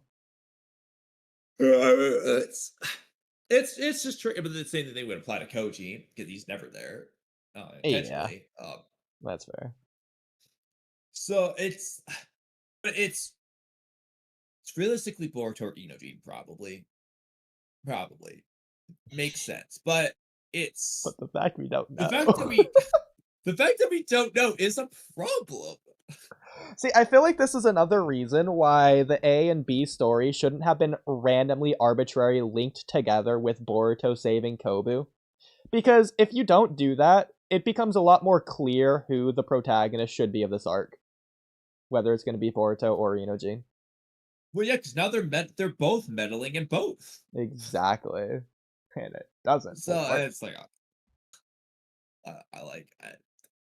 And, you know, the rest of the arc might make it a little bit more clear, but I mean... You should never be going into an arc where you don't know. And I know, obviously, the average, the Jonathan Alvarez are going to say, it's obviously Boruto, but they don't understand that, like, Kawaki's I don't know what a protagonist is. They just think it's a main character. Like, yeah, exactly. They don't understand that. And if we can explain to them that Kawaki's the obvious protagonist of the code arc, and they will not get it. Exactly. Or that Sasuke's the protagonist of the Itachi Pursuit arc. And they're just not going to get it. Or Shikamaru of the Akatsuki Suppression. Exactly. They just don't understand the word. Yeah. So okay. Ignoring who you think it is, narratively, who do you think should be the protagonist of this arc? Who would make it the best? It depends on what the freaking themes of the arc are supposed to be. I agree. I'm definitely going to go Inojin, though. I think it should be Inojin. I would, based on what we've seen so far, I agree. I would do heavy But- rewrites from the very get-go, including up to this point, but that's how I would do it. It would be Yeah, and easy. I would agree too. Just based off what we're currently seeing, he probably would be best. But Well, I'll also add a caveat. If Well- I was the Boruto writer, never in my life am I making 2 Blue Vortex Inojin ever a main character of anything ever in anything well, ever. actually, I'm gonna change my answer entirely. It should be Mitsuki. Oh, that could be cool. Like Mitsuki can work. Why? Well, I'll tell you why. Who was it who talked to Ada in chapter 8 about all that stuff about Ada's character? Oh, I think I know who it was. It was Mitsuki. So he's got a relationship with Ada. Just get the closest bond with Ada, narratively. Yeah, I feel like get the for most reason to the- care. for the like ninja tool versus human thing of following the mission versus your comrades, I feel like that doesn't really work with the like Koji versus Shikamaru conflict of what they should be doing, and then Inojin's taking the like Mitsuki's literally physically not in the arc, but like he should be. But even if he was, I don't know exactly how he would be playing into that, since his whole thing is like protecting Boruto over the mission. Well, however you want to write him. Do you want him to change in certain ways or not? Like it's. I mean, Depends what you Mamushi want could change his to do. target to Boruto, I guess, if you want to do that. There's also the question of whether Ikimoto wants to pay attention to Mitsuki's previous character, because in the Out arc, Mitsuki had decided he was going to follow his own will, and that's why he wasn't going to, follow Boruto. Boruto stay behind the mission. He was going to go to the Katsuki mission without Boruto because Mitsuki had his own will, and he was going to follow his own will. And he realized that because of Boruto is somebody, he had his own will. The thing that he kind of figures out in chapter 8 of Two Vortex, but he had already figured that out 60 chapters earlier. But ignoring that, I mean, if I'm being honest, I think Mitsuki should have been the protagonist of the Sand Arc, and Sarada should have been the I haven't reread on protagonist of that. the first Shinju invasion. yeah, I completely agree with you. What do you know? It's in rewrites. That's so much Not funny how we have a rewrite for everything, Boruto. It's just. And this great. isn't like my rewrite of freaking changing, or you know what? I'm just gonna say it. It's the stupidest thing of all time. This is the most nothing rewrite of all time. So Sasame and Arashi, you know who they are, Oodie. Yeah, screw them being cousins. They should be siblings. That's it. That's all I need to change. We're the only two in the world who know what you just said. Exactly. And I wrote that I purposely did not specify what they were for that reason. Yeah, that's all I ask of you, because it's just better if they're siblings. I feel like it just I'm feels down. more Naruto story. That's what Naruto would do. Yeah, Why are I'm they fine. cousins? Like, it doesn't actually change anything whatsoever. I Yeah. think siblings is better. This is not the same as what we're doing. We're just freaking rewriting the protagonist of the arcs because it makes no sense. And that's a filler arc, by the way. One of the most nothing rewrite of all time. Feels like There's it. a clear difference here. Yeah. But anyway, Kamui, that isn't a story. Not one worth telling, anyway. That can't be all there is to this arc. Which means we have to end up with something closer to 1 or 2, but with possible caveats. So, okay, going back to that, my problem with 1, as you're saying, Damon doesn't need this, but it's all based on the Black Uchiha thing I was saying earlier. Damon literally doesn't need this. Ignoring the Sarada Damon interaction. Yeah, he did Kawaki as well. Because if that's the case, he literally doesn't. Because at that point, it's not about what's next. Okay, we've established Damon above Mamushi. What's next? But we already knew that, and what's next was already there. We already have an implication or indication of what's next or where that would go. So it's not even a question. Like, Because again, like what one would be there is, so the guy, I'll just repeat. All right, scroll down slightly. Oh. So where I'll just repeat something I said earlier. Okay. So Yeah, so Damon just wins and concludes the conflict. Okay, so the guy we already knew would win and already knew would be there next to Ada, who Mabushi's targeting, did win as expected, and that's it, with no changes from any characters. Obviously, that can't happen. But there are possible caveats. So now I'll let you read. But before those, let's address other possibilities that don't work writing-wise. Okay, so Damon can body, but that doesn't necessarily mean everyone else has to, meaning they can still grow, right? Well, the problem is that not only is everyone bodying Mamushi without growing, yeah, that's true, but more importantly, they're not his targets. Ada is, and Damon is the one directly protecting her. He's the last line of defense, which makes you think that Damon should be the protagonist, but that's obviously not the case either. So. Yeah, clearly, yeah. It all comes down to Ada and Damon in the end. If Damon fights Mamushi, it means all other obstacles have been removed. So again, I feel like Damon versus Mamushi can't be the final fight of this arc, and that's exactly why it's going to be. Mamushi will just leave. Looks like Gotsumjura. Either because Mamushi won, or because they simply abstained from the fight per Shikamaru's recent plan, the latter being the case as of now. So we can't get a story of everyone else struggling and growing, which means either Damon stomps, no story, Damon loses, bad power scaling, even worse than everything so far. Damon barely wins and is the only one who grows. It makes little sense story-wise for Damon to be the primary focus of growth in the arc randomly out of nowhere at the end, and also bad power scaling-wise. Or Damon is removed from the equation entirely, allowing Mamushi to pursue his goals while our focal characters have a chance to oppose him and grow as a result. Yeah, but Oodie, how do you remove Damon? Well, how do you? Well, one option is Mamushi does some claw mark trick to send him away. People probably won't like this, since Mamushi hasn't even displayed the ability to use claw marks the same way Kota Hidari can. Not saying that's he not can't, a problem for me. If he uses at any point, I don't mind, personally. Exactly, but he hasn't been, like all the other Shinju haven't, but, he could, theoretically.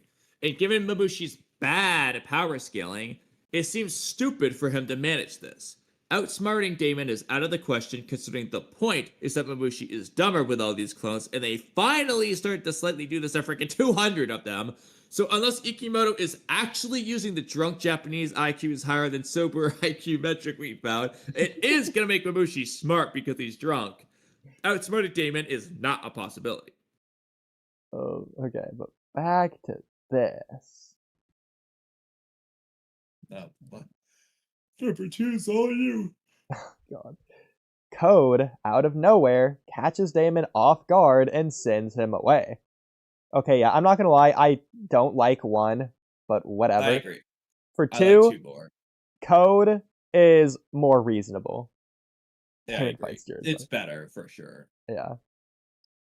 Absolutely no foreshadowing of this, but honestly, I can live with it because Damon probably would be very caught off guard by this very random revelation, although he may be able to react and counter even under that premise, but still off guard nonetheless. And at least Code gets to do something meaningful for the arc finally after all this time waiting for him to do anything, but there's absolutely no hinting towards this, which, to be fair, increases the surprise factor, but does make it very random and convenient.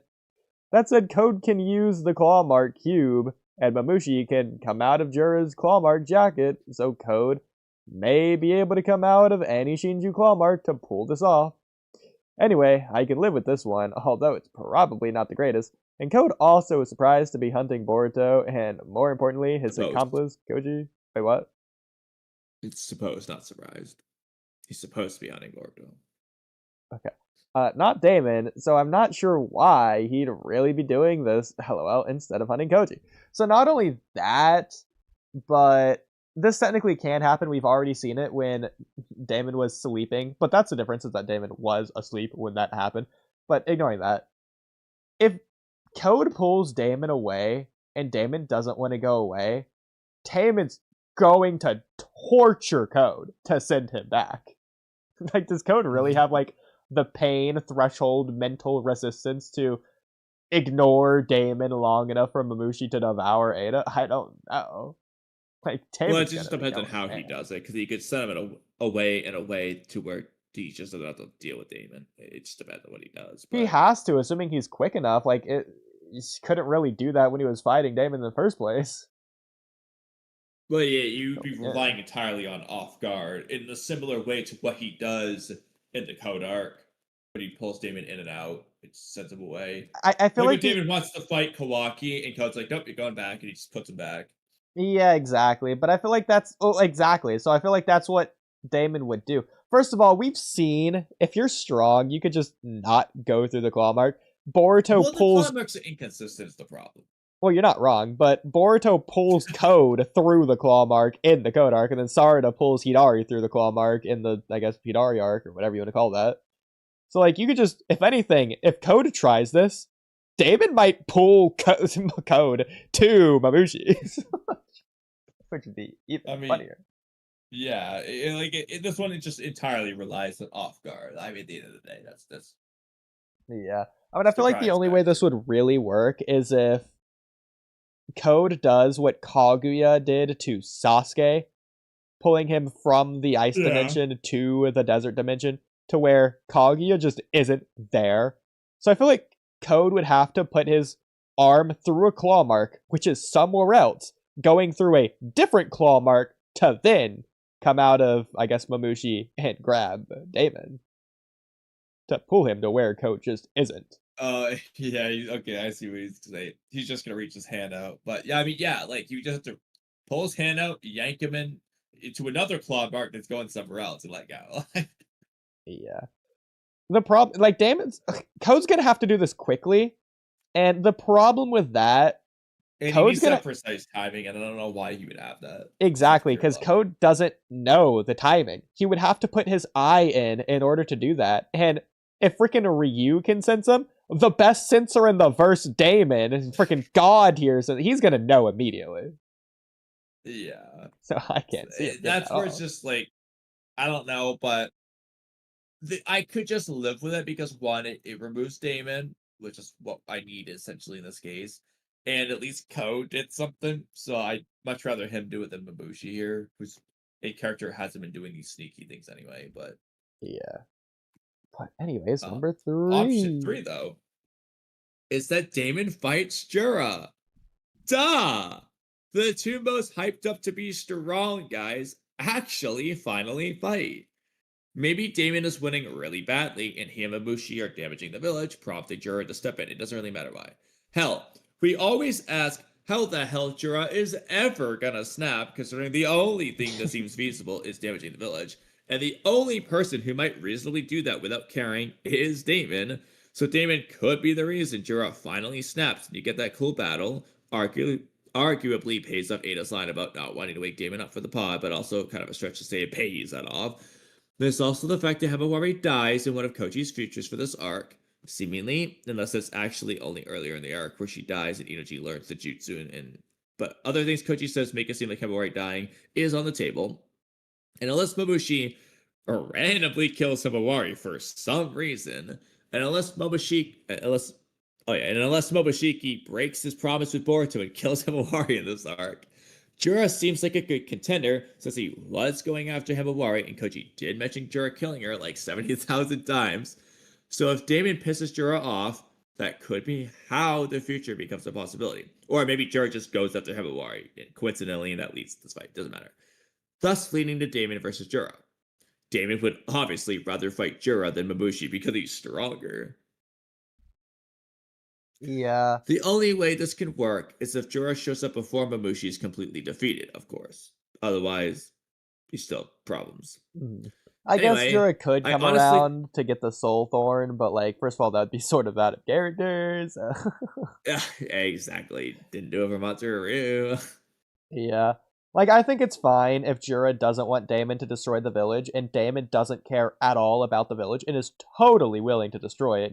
If anything, he wants to destroy it to get Jura to come to him. Which would be funny. Exactly. He's like Hisoka. He wants to piss him off. But at that point, I don't know if Jura would even want to involve himself, because if he fights Damon, the village is just going to be more destroyed. So, like, what would Jura even do in that situation?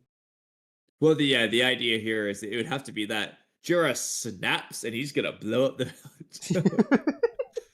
So mad about the village being destroyed, he destroys it himself. Exactly. So it's like the stupid Sasuke overprotective of Naruto during the war, because no, you don't get to sever the past, only I do. This is stupid stuff. Exactly. Oh, stupid. But yeah, I mean that's just one way you could get Jura in. It doesn't overly matter. The point of this anyway is Jura's there and Damon fights him. That's how you remove Damon from the Mabushi spectacle. And now you have everyone else to deal with Mabushi. Yeah, I would have a lot of like narrative problems with that, but it'd be so cool that I think I would excuse any problem I could have. I would just ignore it. Yeah.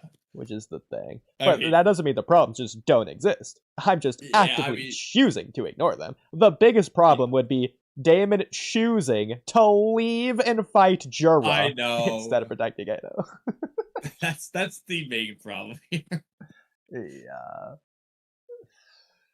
I mean, it it'd would have cool. to be a thing to where like he's forced into it. Like maybe Jura's this messes up him going after Himawari, but he's also going to go after Ada just because he's mad at Damon.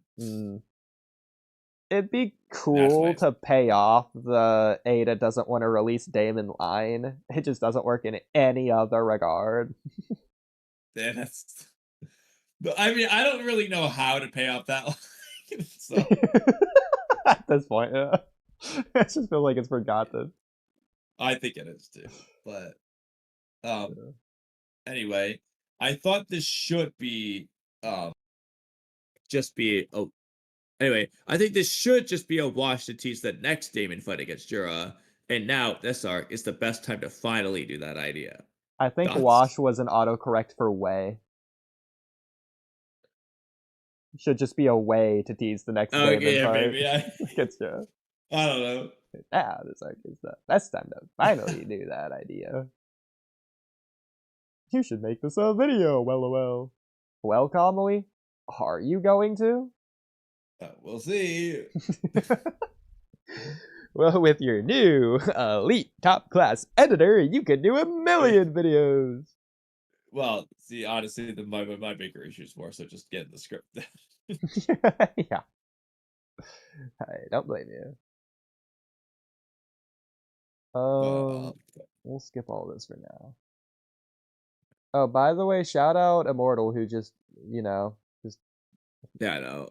Yeah. Shout out Axel as well. Damon would be the Kimimaro to Mamushi's Part 1 Naruto. I love it. Well, you literally made that comparison, so I love it. Kiba, fetch Sasuke, please. Oh my god, what Sakura would say, that's funny. Oh. I don't know if that was intentional or not, but using fetch for Kiba there is so good. Exactly. Well, surely it was intentional, but let me that to stomach from like a week ago. Okay.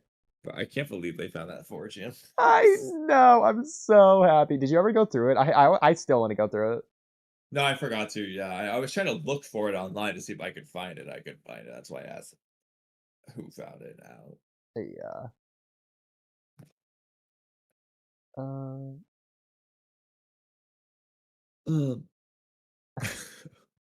If you want to do any of these, just stop me. Otherwise, I'm gonna keep going. But okay, we could do this one.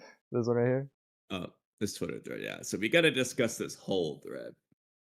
I feel like this would be good for I put some quotes in there. So you're gonna see these, but quote, Ikimoto doesn't pay attention to the anime. It's not us saying it, guys. It's Naruto Explained saying it. I feel like this would be good for like a Boruto Quadro topic if you want to do it then. Oh, okay, yeah, you're right. If you want to just copy paste Do it it into for the Jonathan Oliver topics chat or whatever down there, wherever it Sure. is. Yeah. Not to put a rain on your parade. What is that? How do you? It's not Rain on put your a parade yet. But you just don't say anything. No, it's not not to to rain on your parade. parade. Yeah, okay. There's not a verb there. It's just not to do it. Okay. Yeah, you caught me for a second there with not to put a rain on your parade. I mean, I feel like I might say that sometimes too, so I can't blame you there. Yeah, I walked away for a second. So okay. if you see one that catches your eye, go for sure. So Kamui doesn't recall our live read-through having a translation along these lines. This explains what he was doing when he was just looking at people and seemingly gaining intel, ? I hope there's some tie back to an ability Bug had, but we'll have to wait and see, I guess. And this is Mamushi looking at Ada, and our eyes met. The one time I watched that geezer. He could definitely see me. I suspect he can gather intel from looking in other people's eyes. He has that special ability.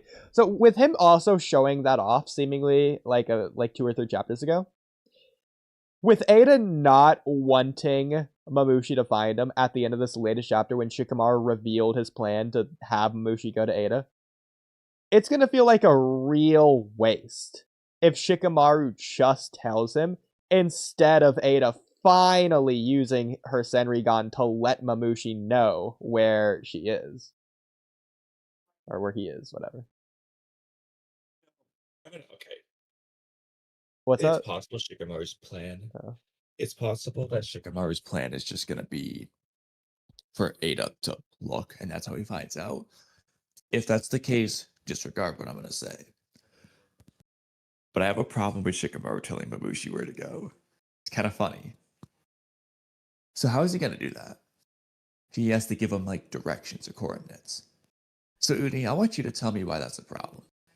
Because he's dumb. Yeah, if Mamushi's so stupid, he shouldn't be able to find Ada based off directions.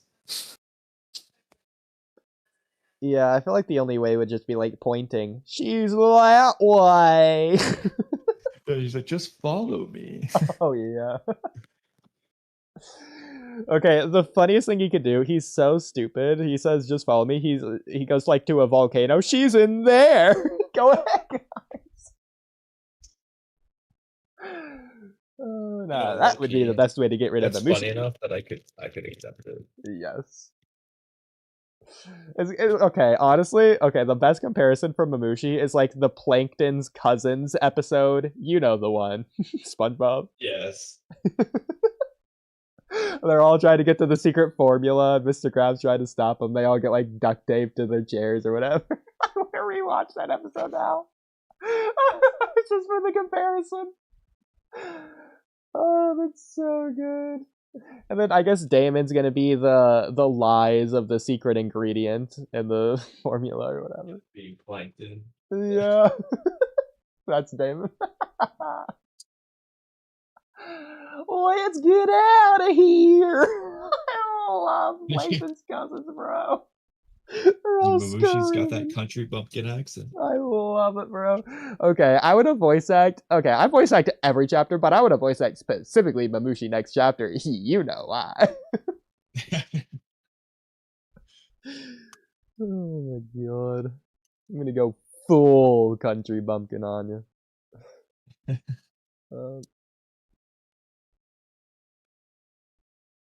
Okay, I think this is, yeah, we already did that one. And the same for those. Okay, did all 3 of those. Okay, so scrolling down. She's weakest. Yeah, I think we did that one. Did this one. Oh my god. Okay. Yeah, we'll do that one with the other person. Okay, finally caught up here to where we already read all these topics. So, like, why isn't Jura invading the village to kill Boruto right now? Hey, go on, tell us, everyone. Why isn't he? I mean, what is Jura doing? Is he in the village eating dango like we last saw? Is he in the Ten Tails dimension reading a book? Does he even know that Boruto's in the village right now? Does he have the sensory thing or the Rinnegan linked vision that he had with Matsuri saying Konohamaru? Is he doing that with Mamushi? Is that something he has to actively do, or does it passively happen? How does it work? Actually, now I'm thinking about it, Jura was doing that with Matsuri while he was reading a book, right? Well, he was holding it at least. Okay, he's holding it in front of his face. He's probably reading it. Like, it'd be weird if he wasn't. So I don't think it matters. Like, Jura should know that Boruto's in the village right now. He just doesn't care. I mean, maybe it's for the same reason that he's just not going after Himawari, his target, but then again, none of the other Shinju go after his target. Jura seemingly consistently goes after Boruto when he can. So that's also weird, but I don't know. Maybe he just doesn't want to destroy the village. Consistently lets him go when he can. Yeah. So I guess the closest thing you could say is he just doesn't want to destroy the village, and then there's narrative conflict there because if Boruto's in the village hates him, so they're going to try and kill him, or could be a problem with Kawaki, despite them having that alliance, for now anyways. Well, but that's the problem, though, is if the village is trying to kill Boruto, that only works in Jura's favor. That's funny. You can team up with the village against Boruto. What I mean is that if, hypothetically, like narratively, I think writing-wise, it kind of works. The village is the only place where Jura's not going to try and kill Boruto, but the village is the one place that Boruto can't stay in. So it's kind of cool. Oh, yeah. Because the Jura isn't going to attack Boruto if he's in the village, but the village isn't going to let Boruto be in there, so there you go. It just works. That said, the problem with that, Boruto can be in the village. He can deactivate his chakra signature and meditate and talk to Momoshiki on top of a roof without a worry in the world. He can fly in the sky above Matsuri's tree. And nobody in the village can spot him, apparently.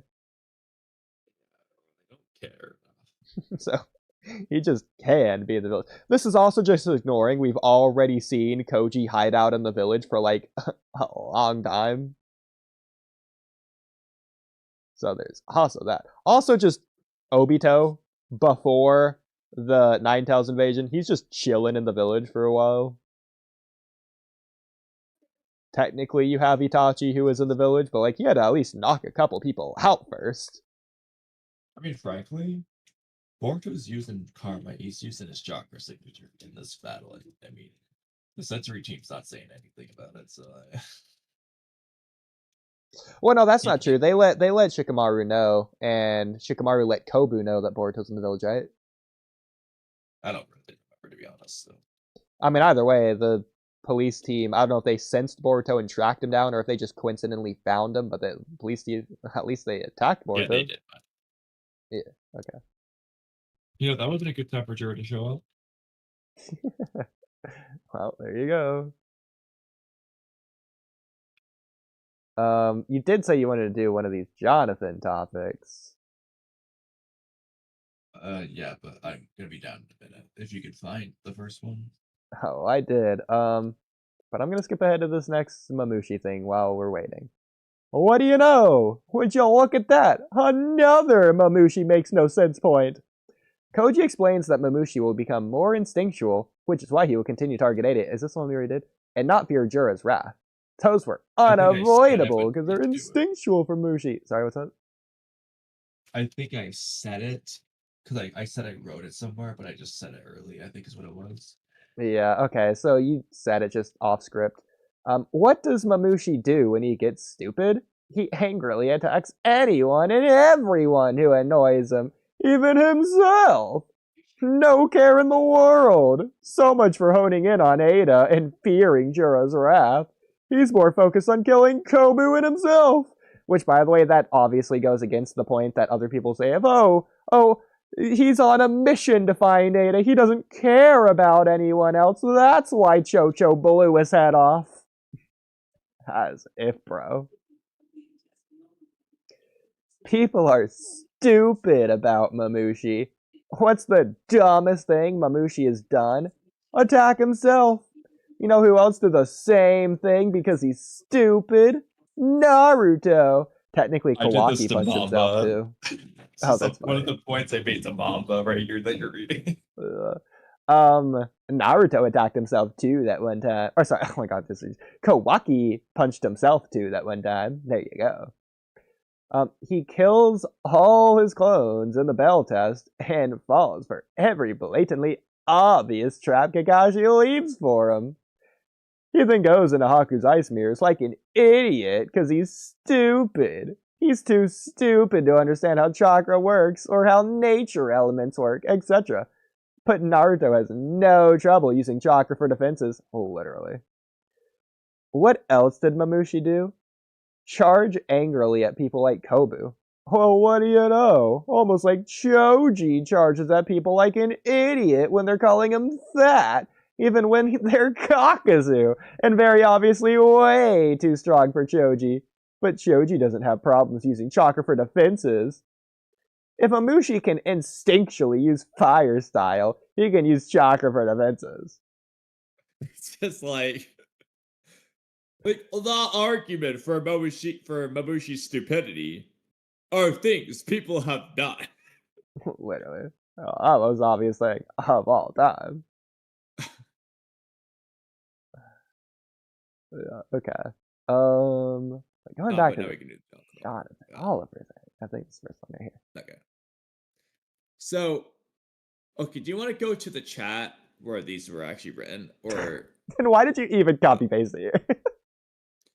It depended on whether you want to go to chat or not. Because it depends on whether you want to see Jonathan's responses or just the things I wrote. I feel like this would be good to do with Jonathan, but he's never coming on. I know, bro. He's gonna dip every time. So shout out Miss And, who was here like an hour ago, apparently. There's our roach killing salt gun. I had to inform someone not to go full American on the next roach I see. Really this would be the way to take out Mamushi. Okay. We know what we're getting thousands votes for Christmas. Put into messages. That's hilarious.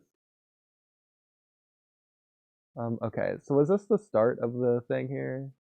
I assume so. Yes. Oh my god, this is the first message. Okay, here we go to chat. There we go.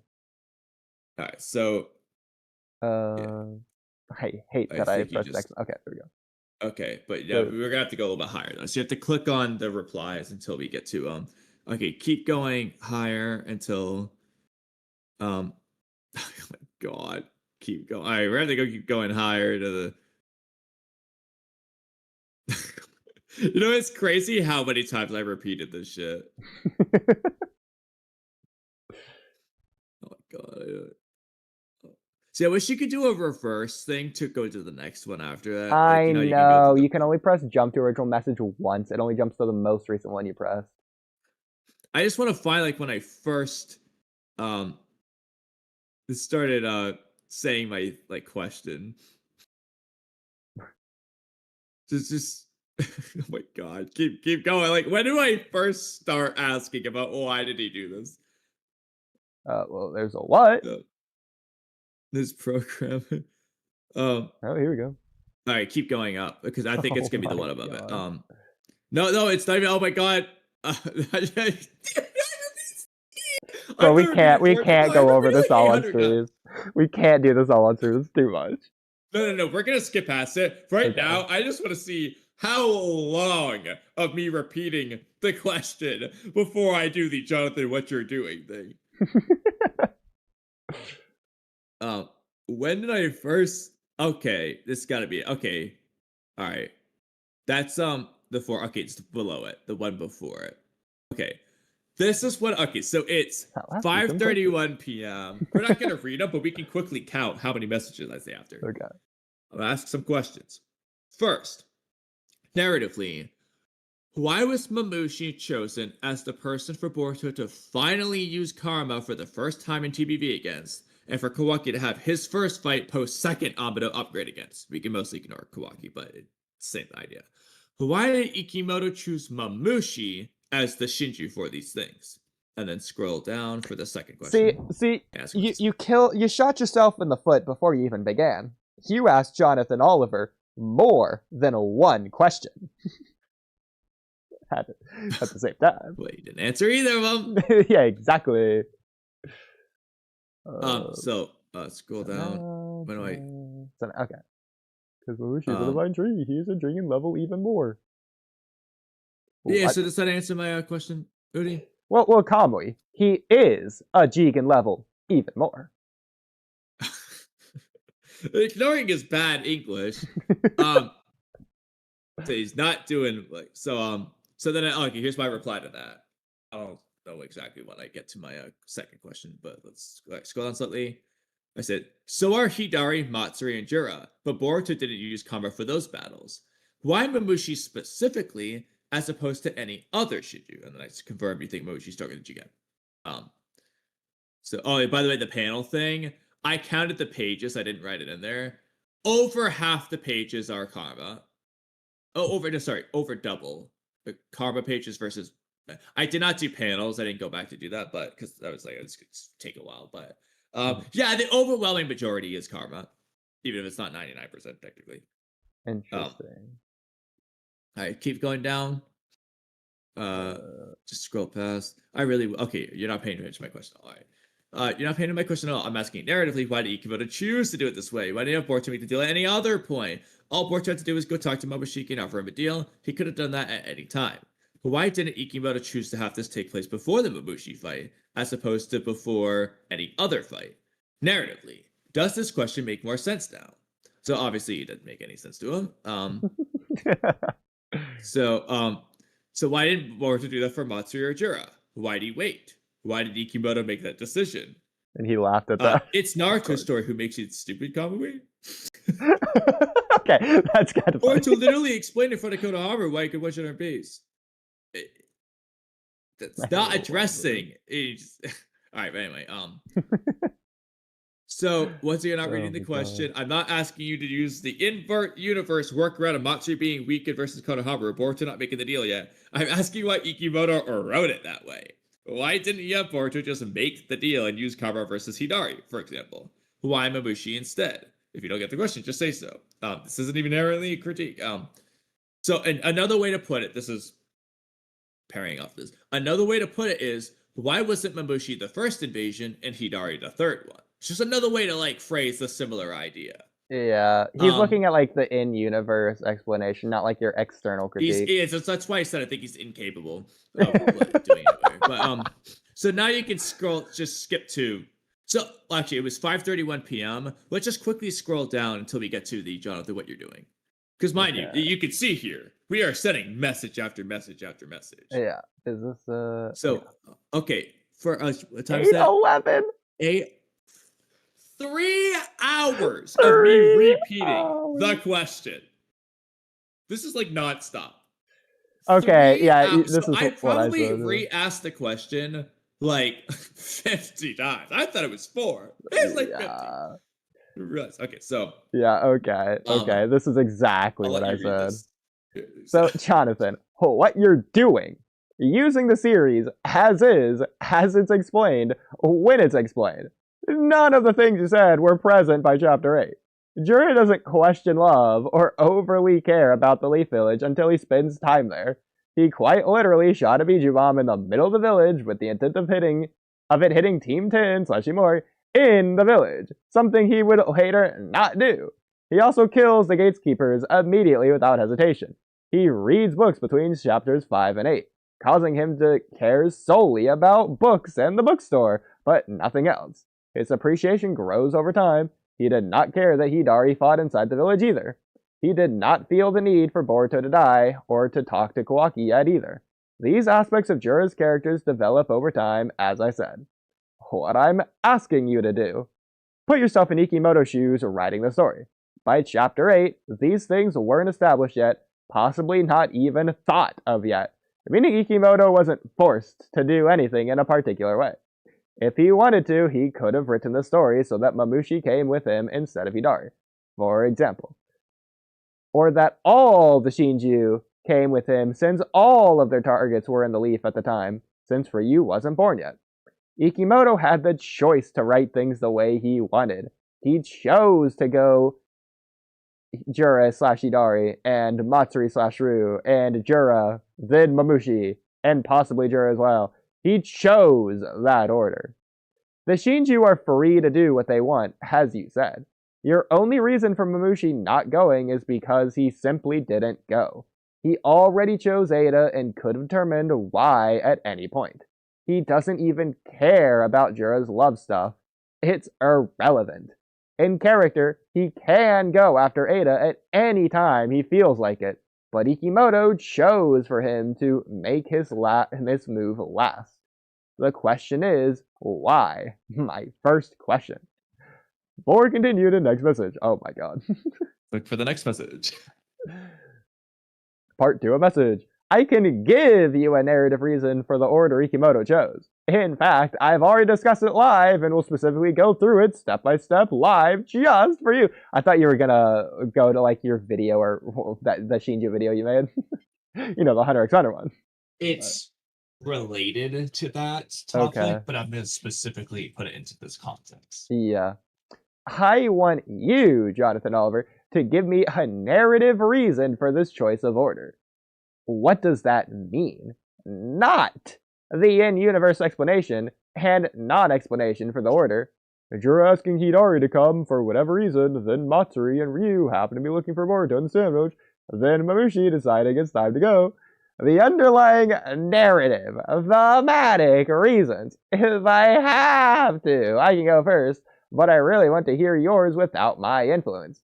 My second question, see, that's where you shot yourself in the foot, and depending on the first, is why, narratively speaking, have Boruto use karma against Mamushi first, before anyone else, rather than having Boruto use it against anyone else first.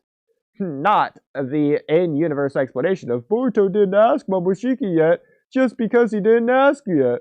But why, narratively, Ikimoto would have Boruto wait to ask until it's Mamushi's turn to invade? Does my question make sense? I've explicitly told you how not to answer, so please do not answer the ways I said not to, which aren't narrative answers. So, before seeing Jonathan Oliver's answer, which is his usual default laughing emoji, which looks like how we pictured Jonathan Oliver to look, I'm going to guess, just shot in the dark, 50-50 shot here. I'm going to guess Jonathan didn't answer it the way that you wanted and continue to answer it the way he's been answering. If I were to guess. Well, 99% of the time, but he did have some very interesting other answers that made no sense.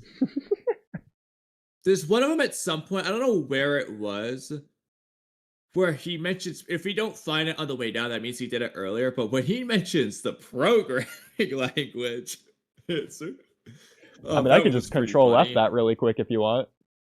Okay, the 5 Kage is what we'll search after. Because I answer a question of his, which I do think is actually a good one we can just read for the sake of Naruto analysis. Sure.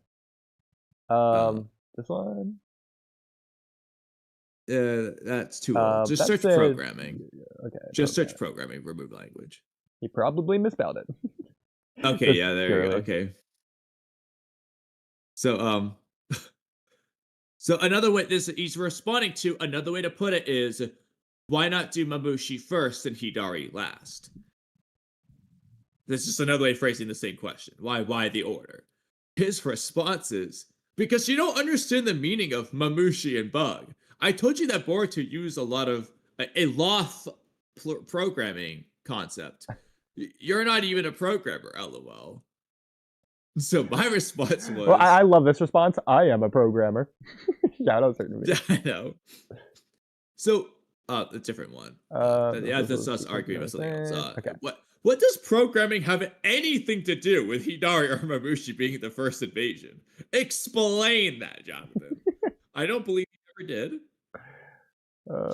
I responded to certain B with Hidari didn't make the code. So he's arguing at some of the Naruto things there. Yeah. I want to see if he ever. I don't think he responded to the programming thing. Oh yeah, I'm talking about Mamushi. Hidari target is not Ada, it's Sarda. You can see in Hidari fight that he asks a lot of questions compared to Mamushi. What does this have to do with programming? What does this have to do with the order? They can just do that. It doesn't matter which order. They can do the same thing. Exactly. This is why we need Jonathan on the podcast. We need this live. Okay, so now go back to 5 target summit or whatever. Yeah. Here, I'll just go scroll down to the time. So yeah, when I said that's the programmer. This was a very long conversation. Do you see now why I'm 5 days behind in chat? Oh, I know, bro. The Mamba stuff's there too. To be fair, okay, it's been so helpful for my Naruto rewatch. I'm at Kaguya's lava dimension, just so you know. Oh, okay. Just keep scrolling down here. You're almost there. Okay, right here. I know you're so far. Okay, here we go. So Jonathan asked me a question.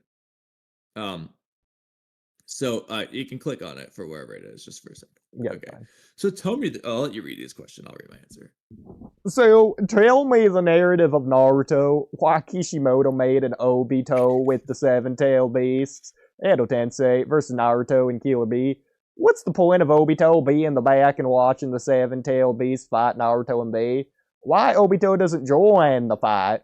Why he is in the back observing? Doesn't he need Naruto and Killer Bee to make his plan? So why wait? And for what reason? I know Chocho can solo Obito, but Obito could have beat Naruto in his track the 9 tails, that's it.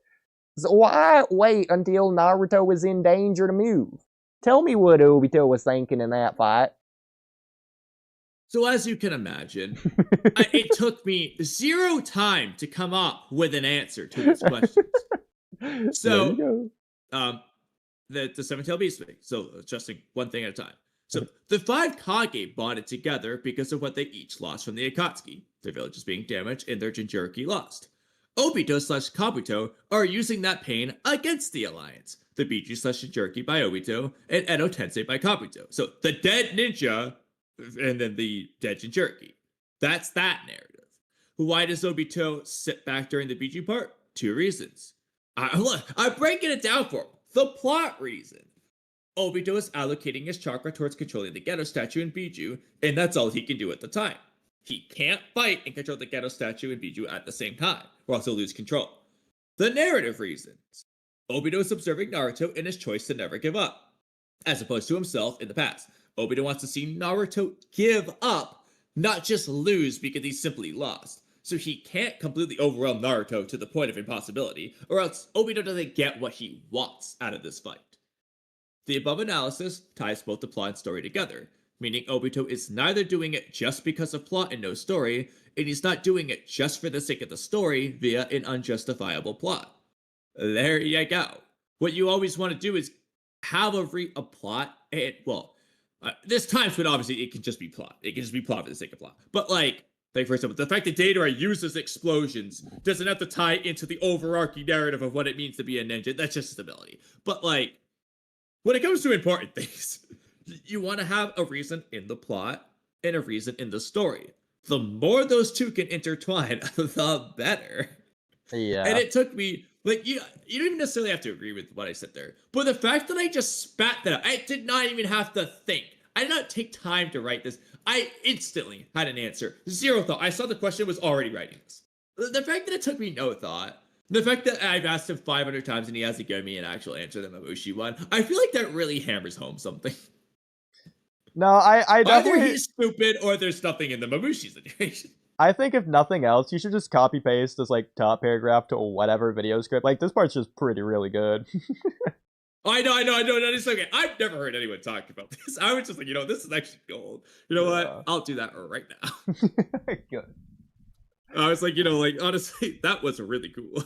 Yeah. I don't know what to do for the script, but it was cool. Also, I'll just come up with my own response to Jonathan Oliver. He's just wrong. Obito attacks Naruto at the same time the tailed beasts are attacking Naruto. Naruto would have lost to Obito because of the tailed beasts if Guy and Kakashi don't step in the moment they do. I mean, that is true. Exactly. Literally actively still fighting the tailed beast, by the way. Well, I can keep reading what you said. Because you just did like a part 1, part 2 thing here. Seemingly. The answer is literally exactly the same as the one I gave, lol. The only addition is the headbutt, which is a combination of 1, cool Kishimoto paneling aesthetic, oh absolutely. 2, to flex and show off his new mask that's super durable. I agree. Which allows for, in plot, the mask is hard to break, making the mask breaking more impactful later on.